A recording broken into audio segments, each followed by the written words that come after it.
start recording. Oh my god, it's infinite. Yeah, it's weird, isn't it?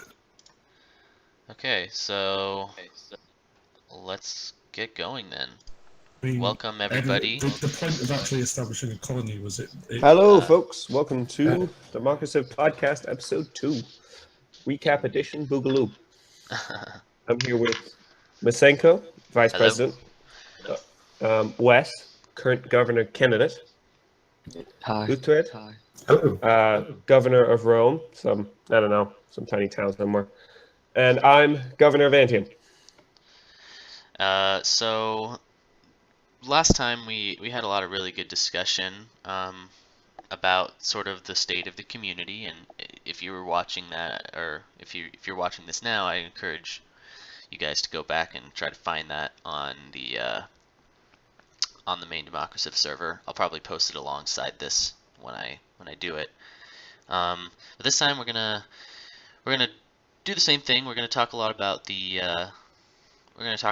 community and how we feel about the current state of things. But also we're gonna try and integrate the stream a little bit more for you guys. So let's get started. What sort of topics do you guys think we should start out with? Anything come to mind? Oh God. Secession. I don't know. I mean, do you want to go deep in with the spoilers about what happened halfway through with settling of a new at the end? Sorry, with the settling of a new city, or do we want to build? Yeah, I mean we could. No, we let's can not talk spoil that. Okay. Well, so let That was maybe a we joke. can, maybe we can catch up the viewers on what's kind of going on in the. I think that's the most major event that's happened in this session. Before everything else, maybe we want to get that out first. So as you can see on the screen right now, they're actually the president is switching from military theory to calendar, and the production in Rome is switching to from a, I believe, what was it, Uhtred, initially? Changing from a forge to a shrine. Do you want to go a little bit into Yeah. why that happened? So at the end of the last session, there was, would I say argument or would I say discussion? I'm going to go with discussion about the choices made by the scientist Vico, and we wrote the song High, and myself and a few other people were basically lobbying him to go with calendar. The reason being is Rome has 2 silk right next to it. We had no access to it, and silk, once you improve it in Vox Populi, goes from giving you 4 gold per turn on the tile to 2 to 4 gold per turn. Now, the way I looked at it, you're going to double your income straight away. It should be something we need to do. Particularly, we're at war. We need to build up new forces, etc. During the week between the sessions, there's a bit of discussion between myself and he wanted a shrine to be built. I believe this was kind of a bit of party aims as well, not just personal aims. And I was like, well, I will only build that if you move to calendar, and that's what happened right at the beginning of the game. Yeah, so, there's a little, if I remember correctly, there's a little stubbornness on his part of not wanting to move to calendar last session. So maybe we can talk about, what are some of the pros and cons of calendar versus military theory? Because, during the time we were at war, we still are at war on the stream right now. Spoiler alert, there's a peace deal that comes in the future, but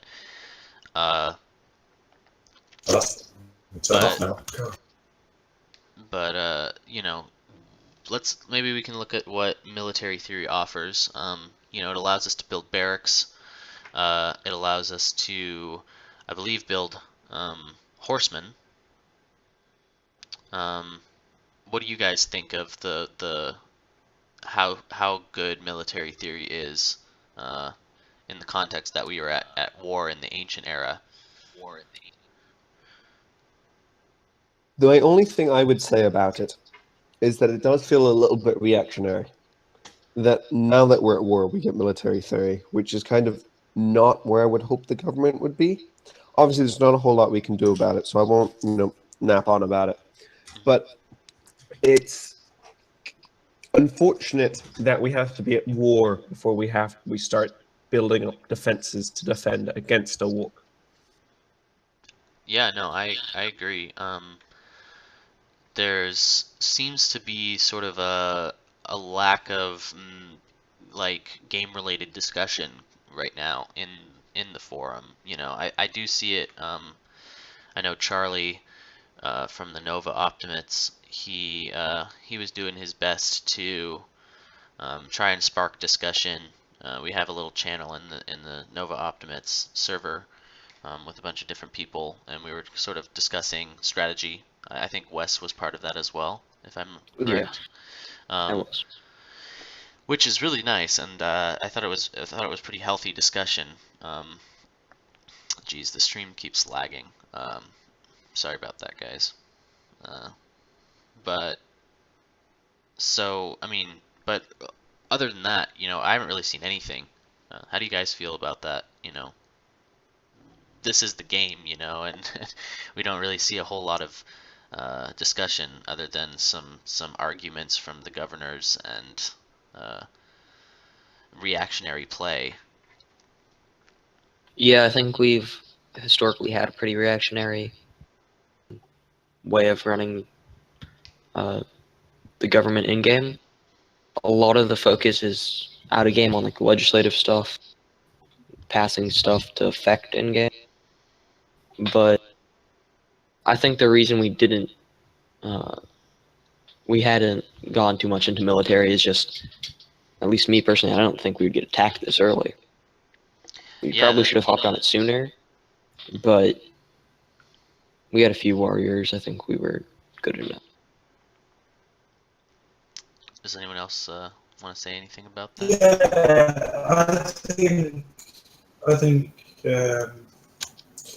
Yeah, I think Wes is right. It is very early. I wasn't expecting to be governor at war. I definitely wasn't expecting us to be governor I definitely wasn't expecting to be governor in the first session, or my first, session into office, or then. I was expecting a little bit of time before it happened. I'm not used to playing Vox Populi on Illicit, and even with warlike nations such as the Songhai and various nations like that, you don't get it that often. Like war, it takes its time. So it was an interesting one for me. Yeah. No,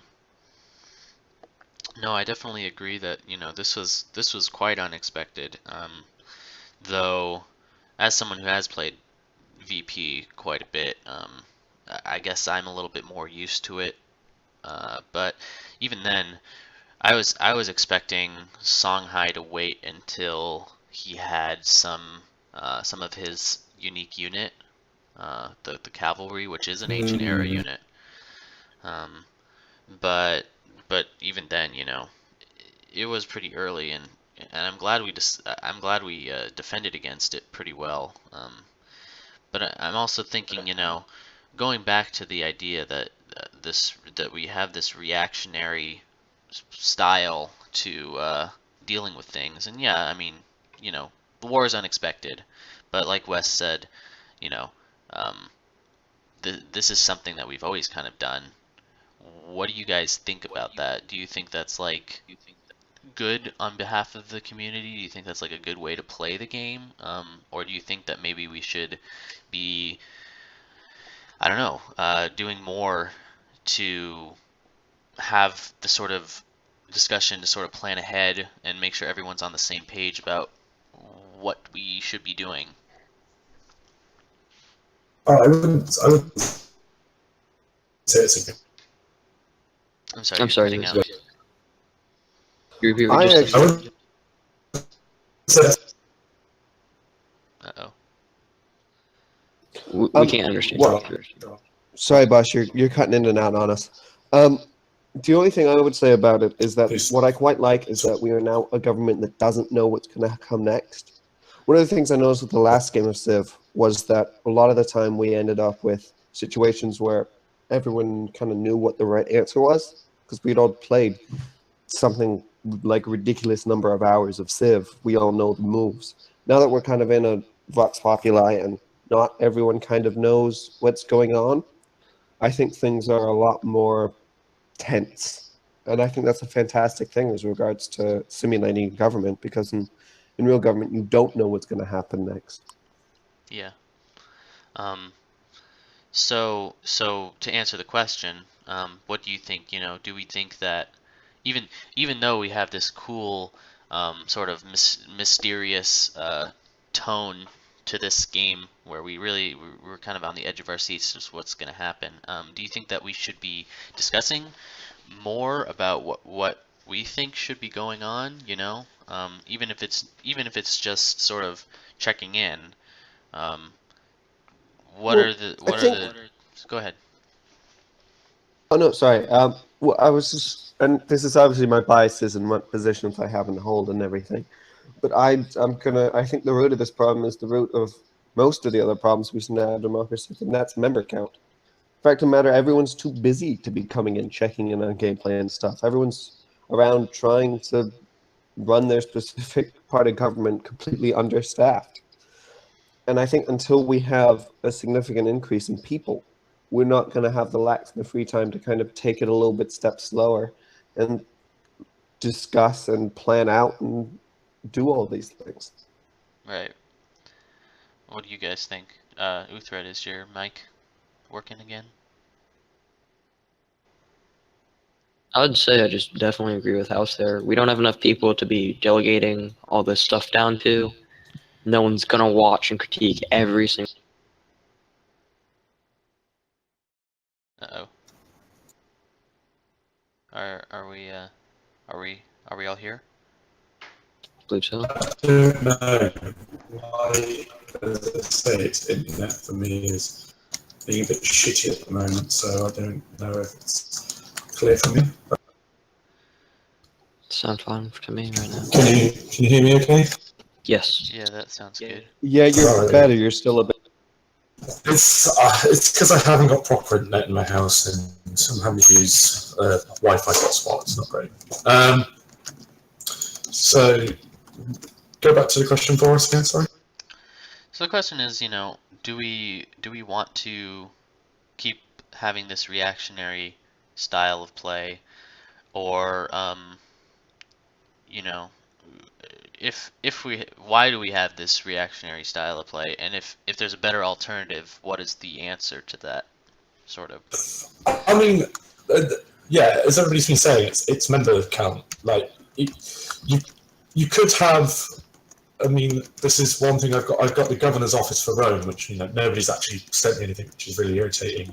I'm trying to set something up, but I've got an assistant, which is the idea of that is Fem America, who is my assistant, is an NA time zone.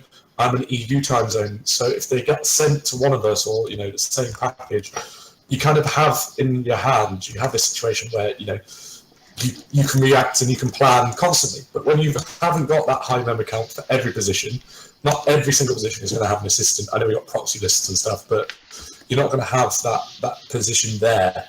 People aren't going to be able to, budget and plan all the way through. And, you kind of, as a result of that, you do end up having this slightly reactionary system. Yeah, I think also one of the big things is just kind of laziness. No one wants to have to make a meticulous tech plan all the way down and have like branches for, oh, what if we get a war here? We're going to take these techs instead. It's just not really worth your time when it's a lot easier and usually the same just to I'll say this apply. then. if someone, for you guys, if someone was to, run for councillor and they're like, well, my preferred position would be scientist, so, put me number one so I can take that. And they went to you, I would love to do, this is my plan for, the next 4 weeks. So let's say 80 turns maximum. This is what happens if we went to war and we want to change here, here, and here, and here. Now, it's not really reactionary anymore because obviously, this person has tried to plan it and tried to make you guys aware of what's going to happen. But then another thing is, would you be more willing to vote for them? Would you be more willing to put them number one in things like that? Well, it's also going to be less flexible, and I think it's worked out in our favor to have a very flexible government. Yeah, well, I mean, there's a difference between meticulously planning out every step of the way and having a general plan or a general strategy that we're going to go into the stream with. And I just don't think we have a general strategy, you know what I mean? Like, in terms of, it doesn't have to be, I'm going to build this building on this turn once it finishes, it doesn't have to be that. It could be, we are in this sort of a situation. This is the sort of resources we have. This is the sort of stuff we need to do. So let's plan around that and say we should prioritize maybe this one tech. When we reach that place, we should try to have sort of these goals in mind when we reach this era.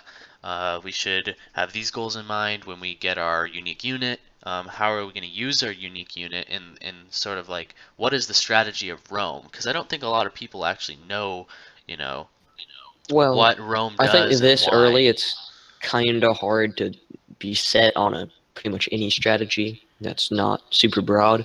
But for example, like at the end of Mark II, we kind of knew we either wanted to do Diplo or war. So we pushed for war, or at least my party did. And we had plans to kill everybody. Right. But we didn't have plans in the ancient era to do that. Like, we're not planning that far ahead. Well, of course not. But my point is, we have this unique unit, right? The Legion. We have the Colosseum. We have Rome's plus 15%, or maybe it's plus 10%, to buildings from other I think cities. it's plus 15 in BP. But, I've seen very little discussion on how we're going to use these. How are we gonna maximize the efficiency for these? And I hate the min max. This is the perfect thing to do, but I think there's completely the opposite of that now. There's just no discussion of like, I want the what are the strengths of this unit and this this unique building, and how are we gonna use that to our advantage? I don't know. I just like to see some sort of discussion around that. I mean, perhaps, but is that maybe something to think about with party politics and things? Various parties are going to want different things. Like, let's take DSP for example. Our aim is always, no matter which city we're in, is to try and maximise growth, whether that be like with initially food and then moving on to production. Now, arguably, that was going to change over era. When the cities are initially built, i.e. in the ancient eras, classical eras, and even up to the medieval era, and then we're going to probably, we're going to slow right down when it comes to building cities. We're going to look at focusing on farming, and then, they'll move into production, and then from there into specialists to build up different yields from different buildings. Now, I don't know about the NO, the Greens, or the DVP, but that's everyone's going to have their aims, and perhaps that's something, as I say, that's a little bit more party politics, perhaps not so much. I mean, that's pretty much, you just described how you grow a city. There's very There's different ways you can grow a city. You can grow it into be an economic powerhouse, which is probably what's going to happen with Kume, whoever it goes to, just because of its unique coastal position right now. Or you can grow it into a production powerhouse if it has a bunch of hills. Or, but early on, you're just focusing on growth, and then you mostly want to focus into production. And then there's a few different roads you can go down, but it's pretty general. Like right now in the Kume election, most candidates, well, all three candidates pretty much agree. We have very, very similar ways we're going to grow the city. There's not much difference there. You gotta just, yeah, and there's not many ways you can grow a city, so it's not really. Yeah. I mean, you do have a point, but parties are still going to disagree about it just for the sake of. Well, the things that parties are going to disagree on is like, oh, should we build this shrine to get a religion? Like, that's a pretty small thing. So bringing it back to the stream, sorry to interrupt you guys. You're good. But we have what we saw a little bit, maybe about a minute ago, is we saw the worker in Rome set to chop down the jungle to make a farm. And I know that we had the Woodland Protection Act that was in place got vetoed, or got repealed. Also got vetoed, but overridden, the veto. So maybe we could talk a little bit about how we feel about how that bill sort of evolved. We can talk about what the strategy is for chopping down that jungle. Since Uhtred is here, he could talk about why he decided to do that. So let's start with that. Let's start with that, Uhtred. Go ahead, talk about. Yeah. So there's actually been there was a second bill introduced by the Green Party, if I'm not mistaken. One that was very similar to the WPA, perhaps Quite different. Well, in the fact that it was all about keeping, forests and jungles around. The difference between the Woodland Protection Act and the Nature Protection Act is the Nature Protection Act basically said, yes, you can cut down trees, but you have a limit basically, and you have to have a net destruction rate of 0. So if you cut a forest down, say that's 1 point, but planting a new one is -1 point. So, in a session you might cut down 4 forests, but you must replant 4 forests and things like this. Now, for me, that's actually not a bad idea. It's really good. It's quite a nice party role play thing, but you can also introduce it in game. But then there's my major issue with it, which is the fact that in the ancient era that's very hard to do. We don't have we can't build lumber camps yet. We don't have the tech to rebuild trees. So I think we've got reforestation mod on, don't we? If I'm not mistaken. Yes, we do. Yeah, so we don't have that tech either. So at the moment, basically, if that was to pass, it'd be very much like the Woodland Protection Act, where you weren't allowed to cut down trees or jump. Now, I think you're slightly mistaken. You have to preserve one tree. So if you cut down a tree, but you still have a tree over here, that's fine. From what I understand, that's also incorrect. I think the way it works is, I don't know if there's a time limit to that. I think that just for every tree you chop down, you need to replace it in the future. Preserved forest tile includes lumber mills, forest tiles with roads on them, and any form of plantation, as well as any forest or jungle. Okay. And you have to have a 1-to-1 with cut down trees and preserved forest. That's pretty much what the bill says. Well, spoiler alert, it failed in the leg. But there seems to be a lot of backlash to these I want to say role-playing bills that sort of make us jump through hurdles in the executive branch, and even the leg recognizes that. It seems. Maybe House, do you want to talk a little bit about your opinions on role-playing and the Green Party's goals that they had in mind with these sorts of bills, and what you think could be done to see more of them, maybe?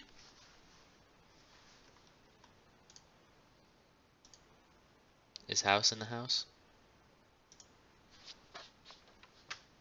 I'm having I can hear you. I'm having stream issues. Oh, Oh no, he's gone. is he gone? What about now? You're Oh, good. there you go. There you go. Okay. Yeah, well, as I was just saying that realistically, I might not want to talk about this. It might get me kicked out of Antium real quick if I'm not popular. But yeah, I think there's backlash against it. And listen, I do get it. I 100% get it, because from a Civ gameplay type perspective, a lot of these bills will hurt us. And if your goal in the game is by a victory, then I can understand where a lot of people would really dislike some of these guys.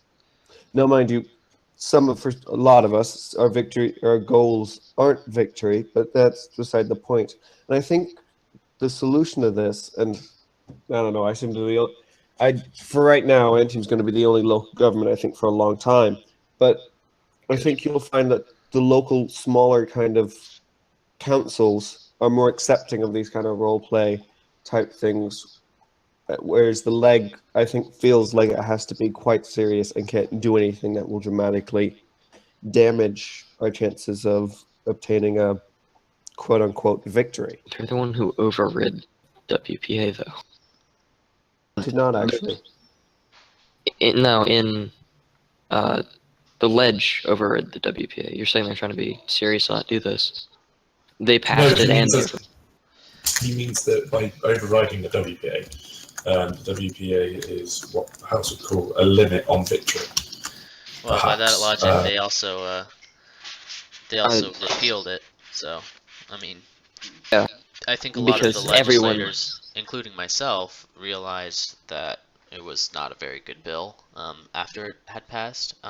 I was of and this was my own personal opinion, not those of, I'm not talking about anybody else who passed it, but I thought that it'd be good to see this kind of a bill, just because I like the idea of sort of giving ourselves a challenge, and trying to fit to a certain play style, that might be different from what we're used to. But I also, after talking with my party and after being scolded by my party, it was clear that this bill was more damaging than it was healthy for roleplay. And by the way, to the viewers, I really apologize for all the lagging that's happening on the stream. There's just like constant buffering every couple seconds, so we might have to like skip ahead a couple times. But anyway, back to the WPA. If anybody else has anything to say. Yeah, I definitely agree with you on that. Bills like that can help, even if it does hurt us a little bit. WPA definitely went a bit too far, which is like the total blanket ban, pretty much. MPA got a lot closer, but I think WPA is too fresh in everyone's mind to really let anything like that pass for now. If they keep making it more tame, I think it could definitely pass in the future. Yeah. But I think, as I say, my big issue is was the fact we didn't really have the tech at the moment, And for me, the reason I chopped down the trees is it massively sped up what I wanted to do. In 2 sessions, I've managed to build stoneworks. I've managed to build the shrine that we wanted to get up, and various other things as well. I've realised and managed to get soldiers out to fight as well. That's something cool that we've managed to do by cutting down trees, which various NPA or WPA wouldn't allow us to. So for me, it's a great idea. I like it because I like them because it is that role play. It is you can see that it's the Green Party agenda trying to come through, and it does create a little bit of this sense of government and like political simulation. if you want to get these passed, you would vote for Green Party legislators to put into the legislative branch so they can vote them through. And if, as House says, it starts happening with local government, people might be more inclined to vote for, parties who do this in local government. I know there was talk, and I don't know how much further it's got, about introducing an economic side to this, i.e., people get wages for certain jobs and things. Well, I personally believe that's going to be utterly insane. If it worked, it'd be great, because various parties could have various different tax laws and stuff like that, and then you could have it with local and all this sort of stuff. I believe we talked about that.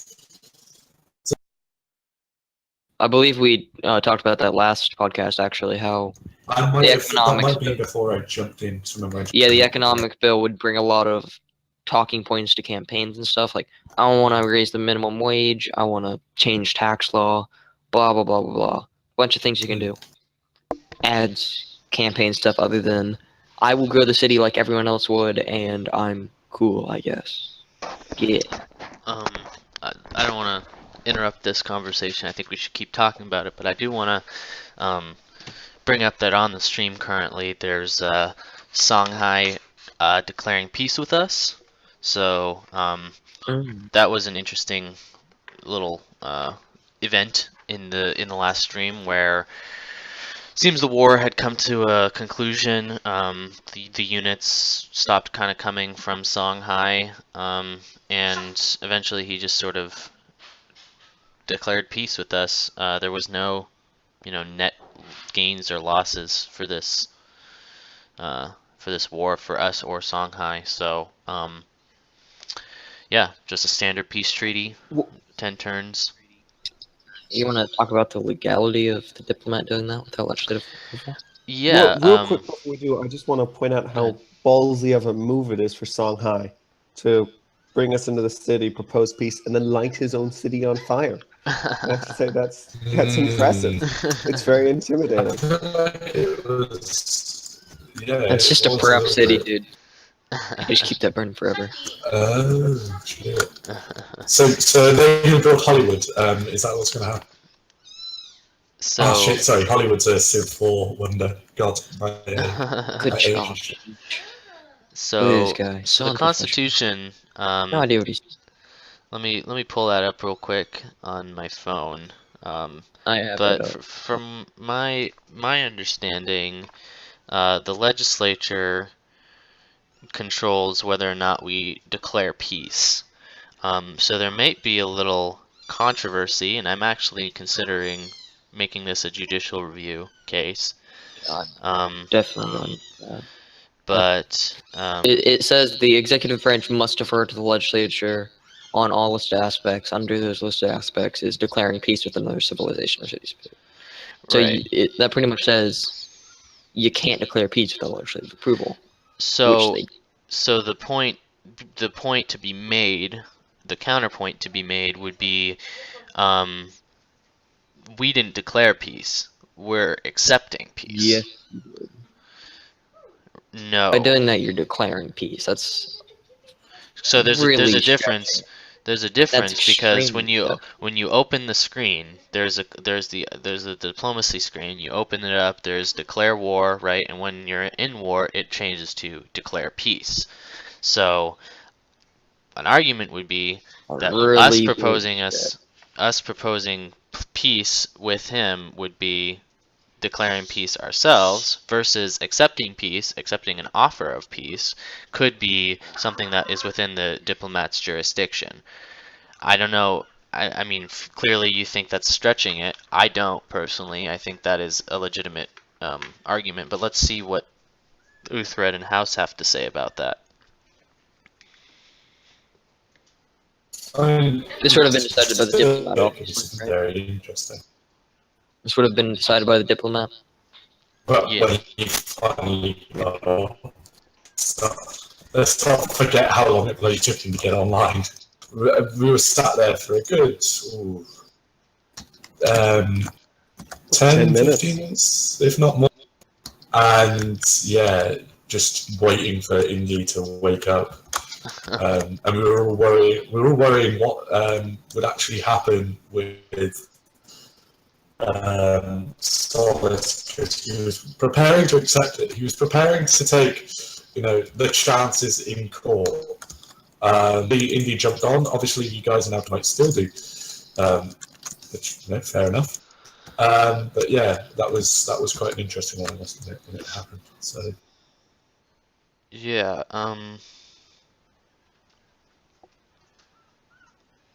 It's a curious argument. And I think at the end of the day, it would just be up to Supreme Court interpretation. So I don't know. See that in about 3 to 4 business days.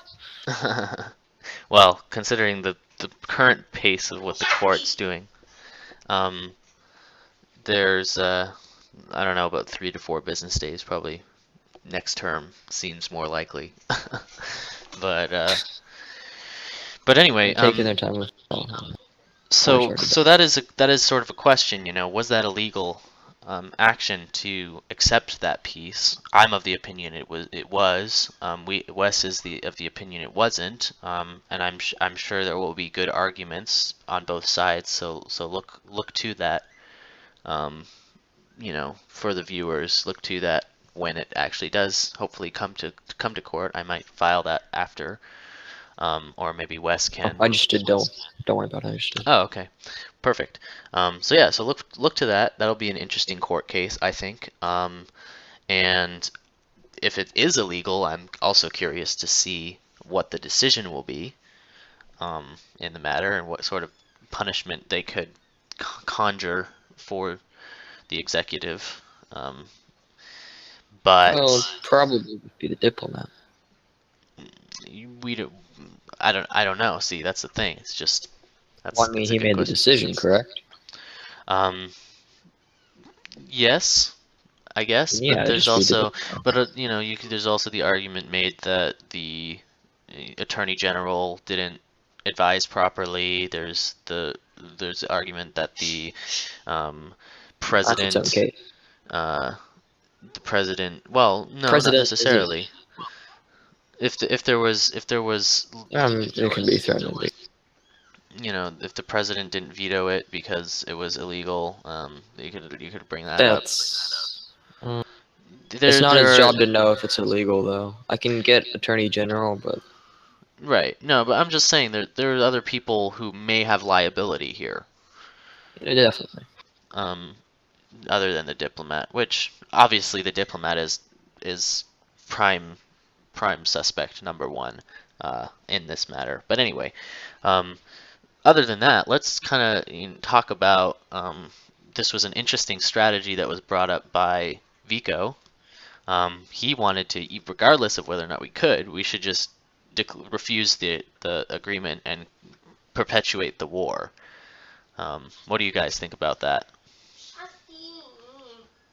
Well, I was very much. I don't know if I was overstepping my bounds as governor. I should be running Rome and not really perhaps discussing the state of the nation. But I felt that the keeping on with war was a terrible idea. As we discussed earlier, we had a very reactionary response to it in the first place. We went down the route of military theory and things like that. Military theory, I don't think is done as of yet in streams. I think we went calendar, and then went trade, which I think we're going to discuss in a little bit anyway. And me as a governor, I had to suddenly switch from construction buildings. I wanted to build a settler much earlier. I wanted to build a settler last session, but that had to be put off because we need to build spearmen and archers, just to make sure that we were safe and we could defend ourselves. So for me, I think that I was advocating, no, we don't want war. We want to get peace quite quickly. I think there was quite a few people who also had that view. I think that's mostly Vico being a fringe. I wasn't there, and I don't know exactly who advocated for it, but Vico definitely does like his war. From the discussions I had with other people, because I only joined in Mark 4 everything actually started, was when I joined. So for me, yeah, I didn't know Vico at all, and I was told by people that he was very much, I wouldn't say warmonger, but he enjoyed his wars, as you say. Yeah. I don't think it would be smart for us to continue in that war. We didn't have enough troops to do anything. At best, we would have lost some more shit. Yeah, and I also think that, I mean, other than the fact that we didn't really have I mean, we could have probably defended more often, but I also don't see where we benefit from war, you know? Well, we could have attritioned them and maybe pushed them to give us some stuff, but that might be a few coins. It's not going to be worth it. Yeah, but ultimately, we don't have any sort of tangible war bonuses that give us, direct direct gains. We didn't get the Pantheon that gives us faith when we kill units. We don't have Yeah. the Colosseums yet, which give us great general points and Golden Age points when we kill units. So I mean, what's the point? There's no. No. I was saying, like, you could just attrition them. They keep throwing units at you every once in a while. That's mostly just risking it for a couple coins, but it's technically feasible. I wouldn't do it. And I mean, It's if an you look option. at their gold and gold per turn right now, I mean, I don't even know if we could get a few coins. They have 9 gold in their treasury and 0 gold per turn. So,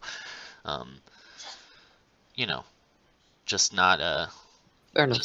not much we could get anyway. I just personally, it was baffling to me that he wanted to do that. I think that's just it. There was very few people who I think actually supported that anyway. It sense, perhaps maybe in my eyes, common sense won through in the end anyway. So we got the piece, got what we wanted. So Yeah, basically. it'd be interesting to see later on, because obviously later on, we didn't have, as people say, the capability to fight the war. But much later on, we might well do. And thus people, might be more willing to go further.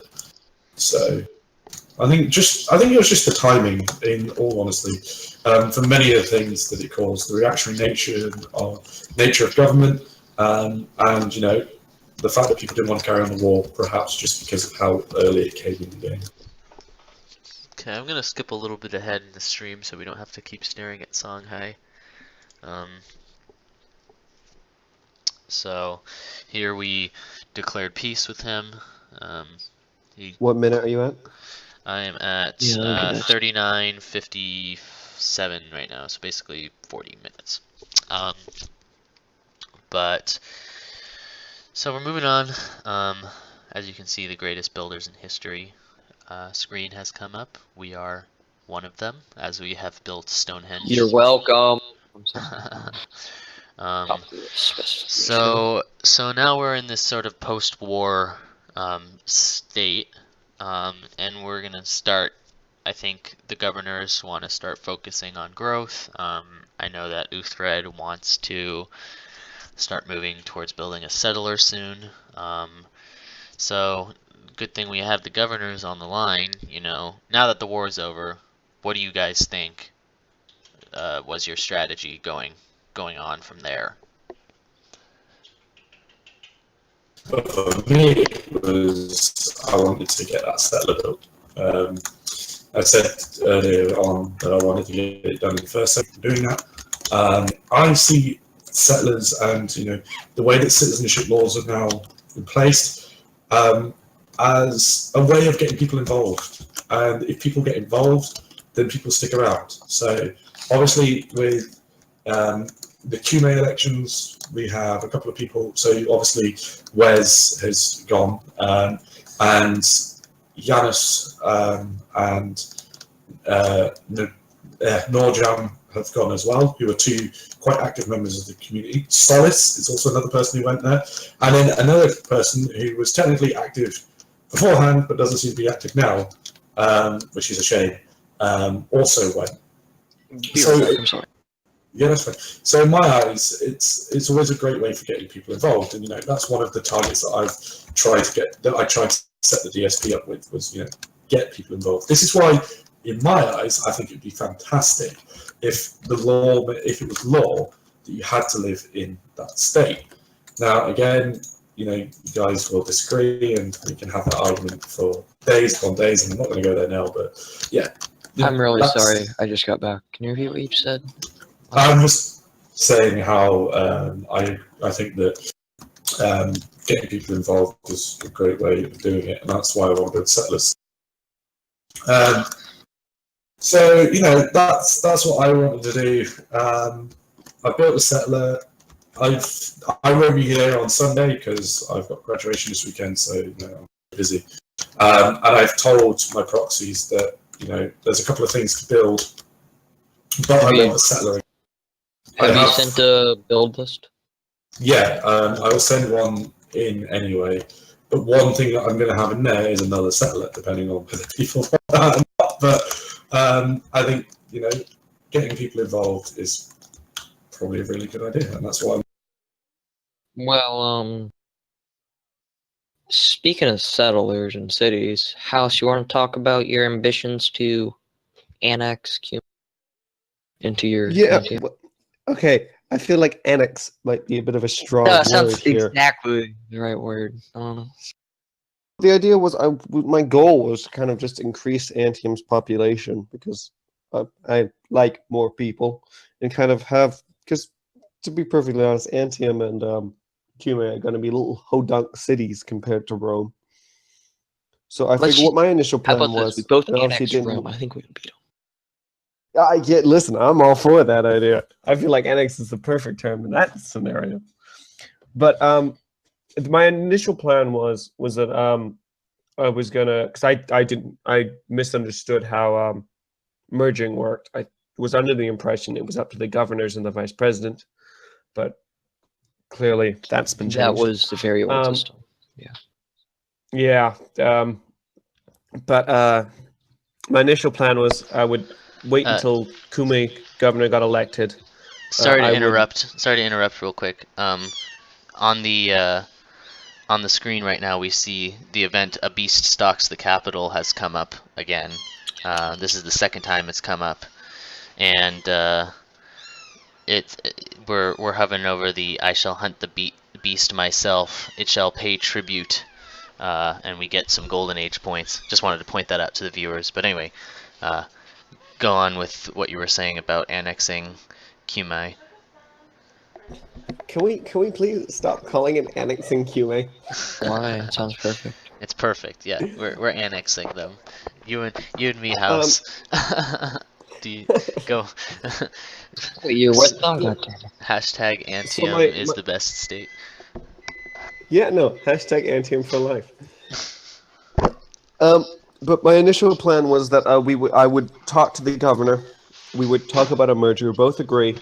I would step down from the position of governor, allow them to step up into the governor of the new state, and then just have them agree that they would respect and continue the Antium government over the new whatever. That was my initial plan. Obviously, the system isn't like that, so I can't do that now. So that plan kind of died.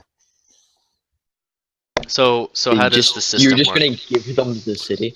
The system works through referendum of the two cities, I believe, if I recall correctly. Actually, no. I'm stupid.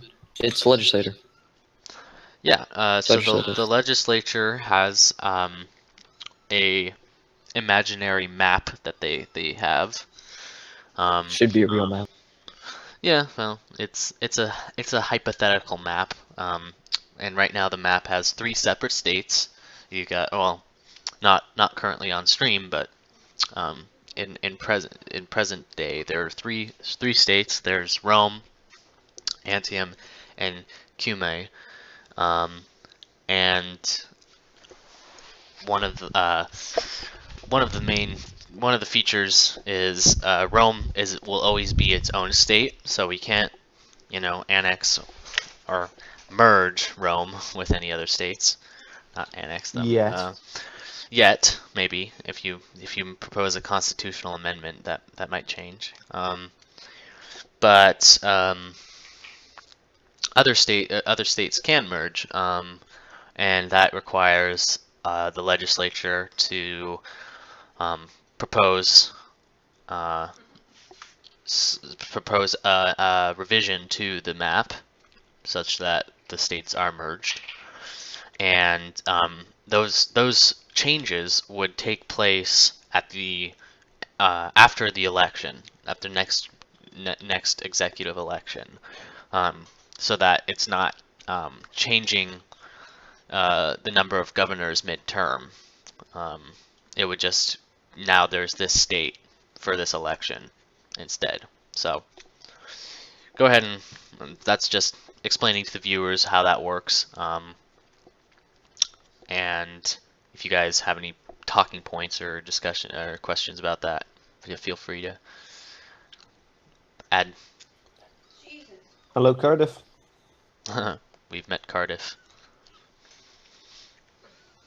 It's the No, I think that's. I mean, to be honest with you, the plan's currently dead. I think the current governors I've spoken to, none really have a particular interest in merging of the two cities. So I think at the current point in time, it's a dead plan. So right. But maybe we will see mergers in the future. Hopefully we see some mergers. That would be kind of cool. And I hope they're not because of inactivity. I think the stream went whack. Oh, did it? That might just be me. No, that's just me. Sorry. But anyway, were there any other points? Because there's also what happened recently. I think on stream we might have had a calendar military theory discussion going on right now, it seems. Or sorry, a military trade military theory. Right. No other comments? Okay, so let's just move on. We've got an issue going on right now where we are at +0 gold. Once we have a road finished and we have sort of some more buildings, we're going to start going into the negative. And one proposal to the scientist, Vico, our little warhawk, was we should switch to trade so that we could start building markets which give us gold. And he did not want to switch from military theory, which, once again, I sort of disagree with that decision because A, we're not in war anymore, so there's really no point to having it. It doesn't really give us any sort of bonuses or anything. But that's just my opinion. We could talk about that.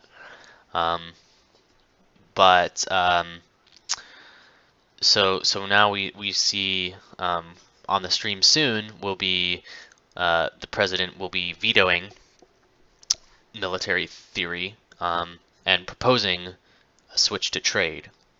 And the way it works is if Vico wanted to override that veto, he'd need 4 out of 5 of the councilors, including himself, to override it. And if I remember correctly, the vote was 3 did not override the veto, and he and Indy did. I could be wrong, but that's what I remember. So I guess there's a couple things to talk about here. There is the discussion of military theory versus trade, and the circumstance we're in and why one would be better than the other. The other one, I think, is another interesting sort of meta topic, is this is the first actual controversial presidential veto that we've seen. And the first challenge to him vetoing, not just out of a technicality of trying to override what the diplomat not being absent is all about. Go ahead. Sorry. Oh, and not to say anything. I for one completely 100% agree with the veto that happened here, but I just want to say that one of the things that Solis ran on was that he was going to not use the presidential veto. So it's interesting that he was forced into a situation where he had to become the first president to use it controversially. I don't think it's that controversial. It's, Go on, Wes. I don't think it's that controversial. I mean, it doesn't seem that controversial. It's just a relatively mediocre pick changing to a good one. Yeah, no, I think we can discuss the logistics of why trade is better, and I agree with you that trade is definitely. I mean, Go ahead, Uhtred. I think as well the fact that the You've cut out.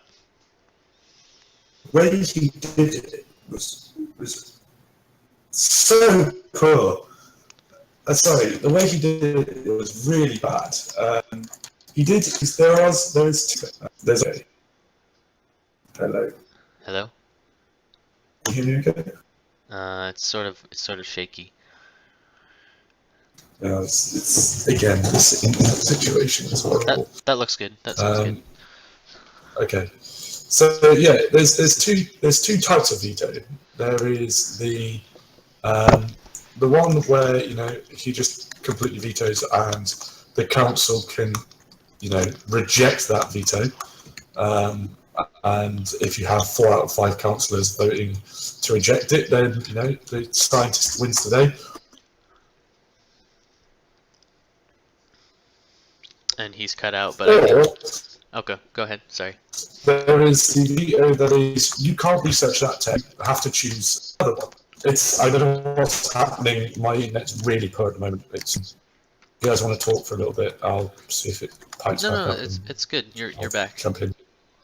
You're back. Okay, so did you hear what I was saying there? Yes. Yeah. So, just to recap.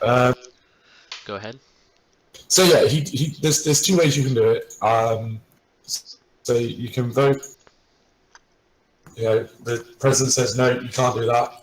You want to do this one, and if the council decides to vote, 4 out of 5 with the majority, then the scientists will win a day, and the president will lose. But if they decide to do the other way, which is no, don't do that one, choose another one, they can't. The council can't reject that, can they? No, in fact, they can't. But it does give the scientist the liberty of picking another tech himself, and Yeah. the president not being able to veto that new tech. But the thing is I think that perhaps to be maybe a little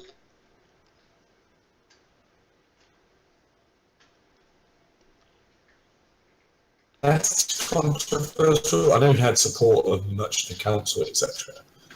The way that for the veto action, if he had done another tech, Eco was Sorry, you keep cutting in and out, but I think what you're what's trying to happening say. is because people keep talking, keep typing in chat. It's cutting the stream out. Oh. This is how bad theirs is at the moment, unfortunately. I think what you're trying to say, though, is if he had just done so, the way he did it is he vetoed it and picked trade, allowing the council to have an opportunity to override it.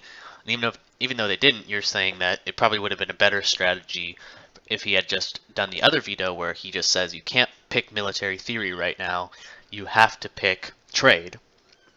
Or sorry, you can pick something else. Because that he would have picked if trade you'd done it that anyway. way. Yeah, because if he'd have done it that way, basically, unless Vico was being really spiteful, he would have probably picked trade. Yeah, I thought, and So- midstream, I was sort of nudging him to do it that way. I said, there's this other way we could do it. You could do the veto, and he was just, no, I've decided to do it this way. So let's talk about trade versus military theory. In military theory, like we discussed, we get barracks, horsemen. I think maybe one other thing. If we have ivory, we can build war elephants, which is pretty cool. But trade has establishing a trade route. It allows us to build caravans, allows us to build a market, potentially building Petra. So, what are the pros and cons for these techs, Oh. do you think? House was the happy with Petra, considering and it. But the production for as we had a long discussion on it about what we're going to do afterwards because the production in our team is a little bit poor. But in my eyes, military theory is okay. The barracks, one of the kind of pluses for barracks that was going along, particularly in the discussion within the subreddit between last week and this week, was that it makes your units better value for money because you get the XP points from them when you build them. Now, that's fine and all, but when we have a situation where you're not actually making any money, you can't go and upgrade your units in barracks to give them more XP. It just doesn't work like that, unfortunately. It'd be nice if it did, but it doesn't. And the units we already had that experience anyway. So when you're not making money, a tech that is very much money or that isn't going to create money and stuff like that isn't necessarily a great choice. Whereas on the other hand, in my eyes, trade, which you get access to trade routes, which are straight away the easiest way to make money in Civ 5, but also the access to markets, which gives plus 25% gold production, is fantastic, particularly again in Rome and what will happen in Dume, and the fact that it's got silk around it, etc. You're now going to get an extra 25%. So for every silk tile you have, you're going to get an extra gold. You also have jade, which produces us gold. We're going to get an extra one for that. It'll also increase the gold tiles off roads as well. So it's stuff that you just generally the situation we're in. And any situation, at any point, trades is one of the best techs to go for. I think, in my eyes, perhaps it was just Vico wanting to get military theory done. He'd be told, well, not told, but we'd done a deal to move it off it in the beginning to do calendar. And now, he's being told to do it again.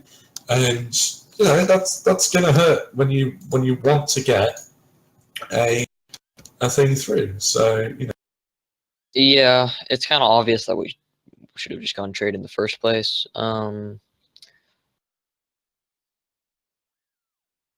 If it's just Vico trying to push war, if in a bad way, I'm not sure what he's trying to do, but he's kind of done this kind of stuff before. And for barracks to have Sorry if I'm shitting on Vico, but this is stuff he shouldn't do. Yeah, and for barracks to have some sort of value in building it, we need to be building a lot of units, we'd need to be gearing up for war. And, I mean, there is certainly pros and cons to being Rome and going to war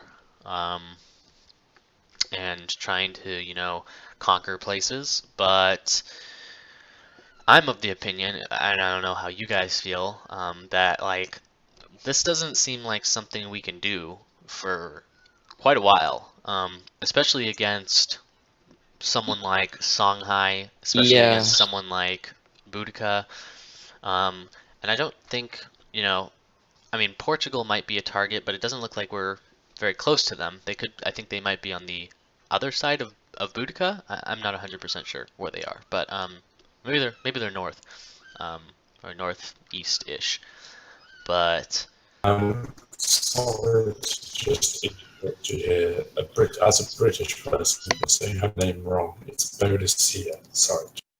I'm just interrupting. Go on. Well, I was taught Boudica, but sorry, the Celts. Let's just call them the Celts. But yeah, just war. I don't know how much we should be investing into it right now. We don't have those war bonuses yet. Right now, it's not a very good idea. Barracks are definitely very useful down the line. Personally, I always go full barracks armory, military thing. Even trying to get Alhambra and Brandenburg Gate. It really helps you in war, but right now it's just not necessary. It's Yeah, much better than prioritizing. you know, we should be. I think we should be right now just trying to um, keep up, so to speak, with the other civs. You know, Prince in VP is different from Prince in vanilla, in that the AI are a bit much smarter, and there are bonuses that they have compared to us. I think it's somewhat equivalent to uh, Emperor in vanilla Prince is. So we need to, in my opinion, our policies should be centered around just growth, trying to expand our empire a little bit so that we can get the bonuses from progress, so that we can get our bonuses as Rome, being able to get maximizing our production on buildings. So, you know, I don't know, that maybe that's just a little in-game focused. But what do you guys think? I mean, just like war for me doesn't seem like an option right now. Definitely right now it's too early. I think later it could definitely be viable if we do it well. Arguably, it could be nice to have what you call it. You know, when we build our legions. I'm cutting out. No, am I not cutting out? You're fine. Oh, okay. Sorry, I thought it was cutting out. It would be nice. You know, it might be nice to have legions with barracks coming out fresh with level 1 XP, etc. Yeah, that could be nice. But as you said, we have to think about, you know, other advantages that Rome has, and one of the big ones, and one of the ones I think we should really be focusing on, particularly with the culture tree we've gone down, is building buildings in Rome beforehand. Now, building a market in Rome means that Antium gets it cheaper, it means that Cumae will get it cheaper, any other cities we build will get it cheaper. We're also going down, I forget the name of it, but basically the equivalent, the VP equivalent of oh god, Liberty. And that gives, if I'm not mistaken, halfway to the end of it, gives plus 10 or plus 20% to all buildings built in the capital. 15. 15. So, you know, that's going to stack with the current 15% that we have to make it 30%. So, you know, there is another one. The social policy is 20, I think. Yeah, so, okay, so then it's going to stack 35%. So that means that, you know, all the new governors and all the new cities are going to get a third off their buildings straight away. When we are trying to build things that are economic, such as, you know, markets and things like that, when you start building it quite quickly, you can get the economists to go, oh, actually, I tell you what, we'll buy that for half. So, you know, later down the line, when we get to, you know, we've got military theory, when we want to gear up for war, we can basically go, right, Rome's built the barracks, everywhere else you can build the barracks, 35% off. Also, let's put a bit of money into it as well, if we've got the money now, and jump even further ahead. I don't know about you guys. I usually have like 1, maybe 2 cities for building units. That's instead of 5 vanilla. Not sure how different that's going to be in Vox Populi. But usually, considering the wonders like Alhambra and Brandenburg Gate, it's usually just best to have 1 city. So we did last time with Baby Leningrad and the Navy. Built pretty much everything out of there.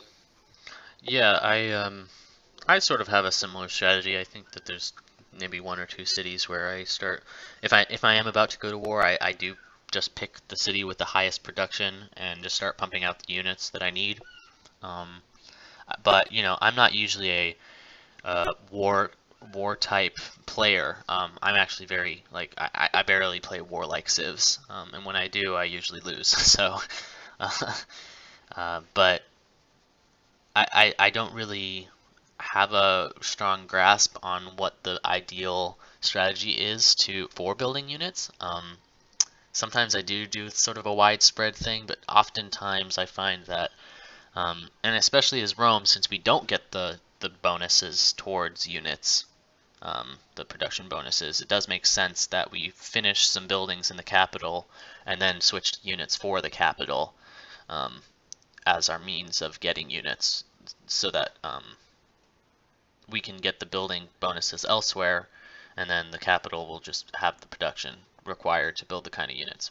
I'm not sure though. What do you guys think? Yeah, Oh yeah, definitely. on your thing about army, like just pumping in a bunch of different units, I generally just do infantry and siege. There's very little need for anything else. Maybe tanks, of course, but Well, it depends on the era, the civ you're playing, all sorts of different things. crossbowmen can be good, but I usually just keep them for defense, I considering disagree. sniper. I think that honestly, infantry itself should be the only. If you're on a defensive, build infantry and archers. If you're on the offensive, you're gonna want horses definitely, because cavalry Oh, units are horses. incredible. So Yeah, I go ahead. recently started a vanilla game as Poland. I tried the whole Hussar things. They're really strong, but also they're really strong because they're Hussars. A lot of the time, cavalry is kind of underwhelming, and on a lot of maps, there's a bunch of trees and hills and rivers. They lose a lot of their mobility, and then they're just a weaker infantry. And that's Well, my I general just experience with them. disagree all the way. I think that they're incredibly mobile. Even they get the they get the +2 movement, so they actually go one step further than regular infantry in jungle and hills and all that kind of stuff. But aside from that, they are really good at hit and run attacks against their units, the enemy units, um, which makes it so that you attack them and then you can get out of range of whatever sort of artillery or backline archers or city that might bombard you That for might just attacking. that might just be a difference in our strategy then, because I usually try to do either just overwhelm them with like infantry rush style, Mhm. or have heavy artillery in the backline just destroying them. Yeah, But I do hit and run tactics with the horsemen, and then I'll march like maybe a couple um, iron units just to tank the bombardments, and some archers and some um, siege units to take the city, while the large amount of horsemen are sort of doing hit and run attacks on all their uh, units to kill them quickly and outmaneuver them while clearing a path for the city taking squadron, if you want to yeah, a call it lot of that. the times what I'll do is I do that with tanks. I like playing Germany sometimes just because the Panzers are so fun. But I'll do that with tanks because it does work. Because they're a lot stronger and can take a lot of hits and move faster. But if you're just doing hit and runs, they, in my experience at least, considering your infantry is so much slower, doesn't accomplish much unless you have really good horses. And it's just like, and then it takes up space on the battlefield. Yeah, no, Also, I if you disagree because I think that if you're looking at investment wise, like production investment wise, maybe even GPT investment wise, you're gonna want less units because you're gonna want a more solid army in less time and taking less resources. So I don't usually whenever I build spam whenever of infantry or anything like that for war if I'm on the I offensive. do yeah, whenever I do army and like big domination rush, I usually just have a really strong like 3 cities. Don't give a crap about everything else because that will carry an economy, and it can support a pretty big army. At I least in I agree, but I also think that just having the city build a more efficient army is probably the way to go. I don't know. What do you? I think that's another ideological difference we might have, and it'd be interesting to see, um, how our strategies might pan out in the game. But what I does mean, House and or Uhtred think about that? if you're talking one more thing, I'm sorry guys. Yeah, go ahead. If you're talking about like a more elite army over a more massive army, you will definitely change your mind when you see 3 drill and march on an infantry unit. It will burn through anything. And you can get that just baseline in the late game, and it destroys. There's no reason not to just be pumping those out every 2 turns. If you Sometimes say even 1 so, turn. I'd be uh, I'd be inclined to disagree, but let's uh, let's pass it to someone other than myself or Wes to get a third-party opinion. Quick news update here. My city has died. Oh yeah. Do you want to talk about that? You're flooding. This is not funny. It's a national tragedy. We've flooded, boys. Yeah, go ahead and talk about that house. What? Why? Why? What do I need to like pray or something? Is this for not making like something the premier religion of Antium, or why? Why? Tell me. I want to know. What cool god? So our river that we settled upon had a flood, ruined some of our farms. House, do you want to talk about what you plan on doing in this so far in this stream to take care of that? Well, luckily, thanks to a certain Roman governor we are currently building a entire month-long holiday for. That's me, but in case you were wondering. No, don't worry. I got a house. Thank you so much. He was helpful enough to give us aid and that second worker to help repair, and we were able to get it done kind of very quickly. But it was incredibly annoying because it put back work which we could have done towards getting an industry base going, which we could have then done to help build Petra. But it looks like that's not going to be able to happen because we were set back like this. Yeah, I think that this is definitely kind of a fun thing that happens in Vox Populi. That specific decision was a Vox Populi event, but there are other events and decisions from the Sucretact mod. But I think I think that kind of adds some fun, half roleplay, half gameplay related elements that we're seeing. What do you guys think about that mod in particular so far? That's definitely a really cool flavor. I was honestly, I'm really underwhelmed by it, in all honesty. Because I'm used to playing grand strategy games such as EU4 and Crusader Kings, etc., and I absolutely adore them with a passion. For sure fun. And you get a lot of events, and the events really keep you on your toes. And I was like, oh bloody! I was expecting when we first started playing it, I was like, this is going to have loads of events on. Oh my god, what are we going to do? Like, how are we going to deal with this?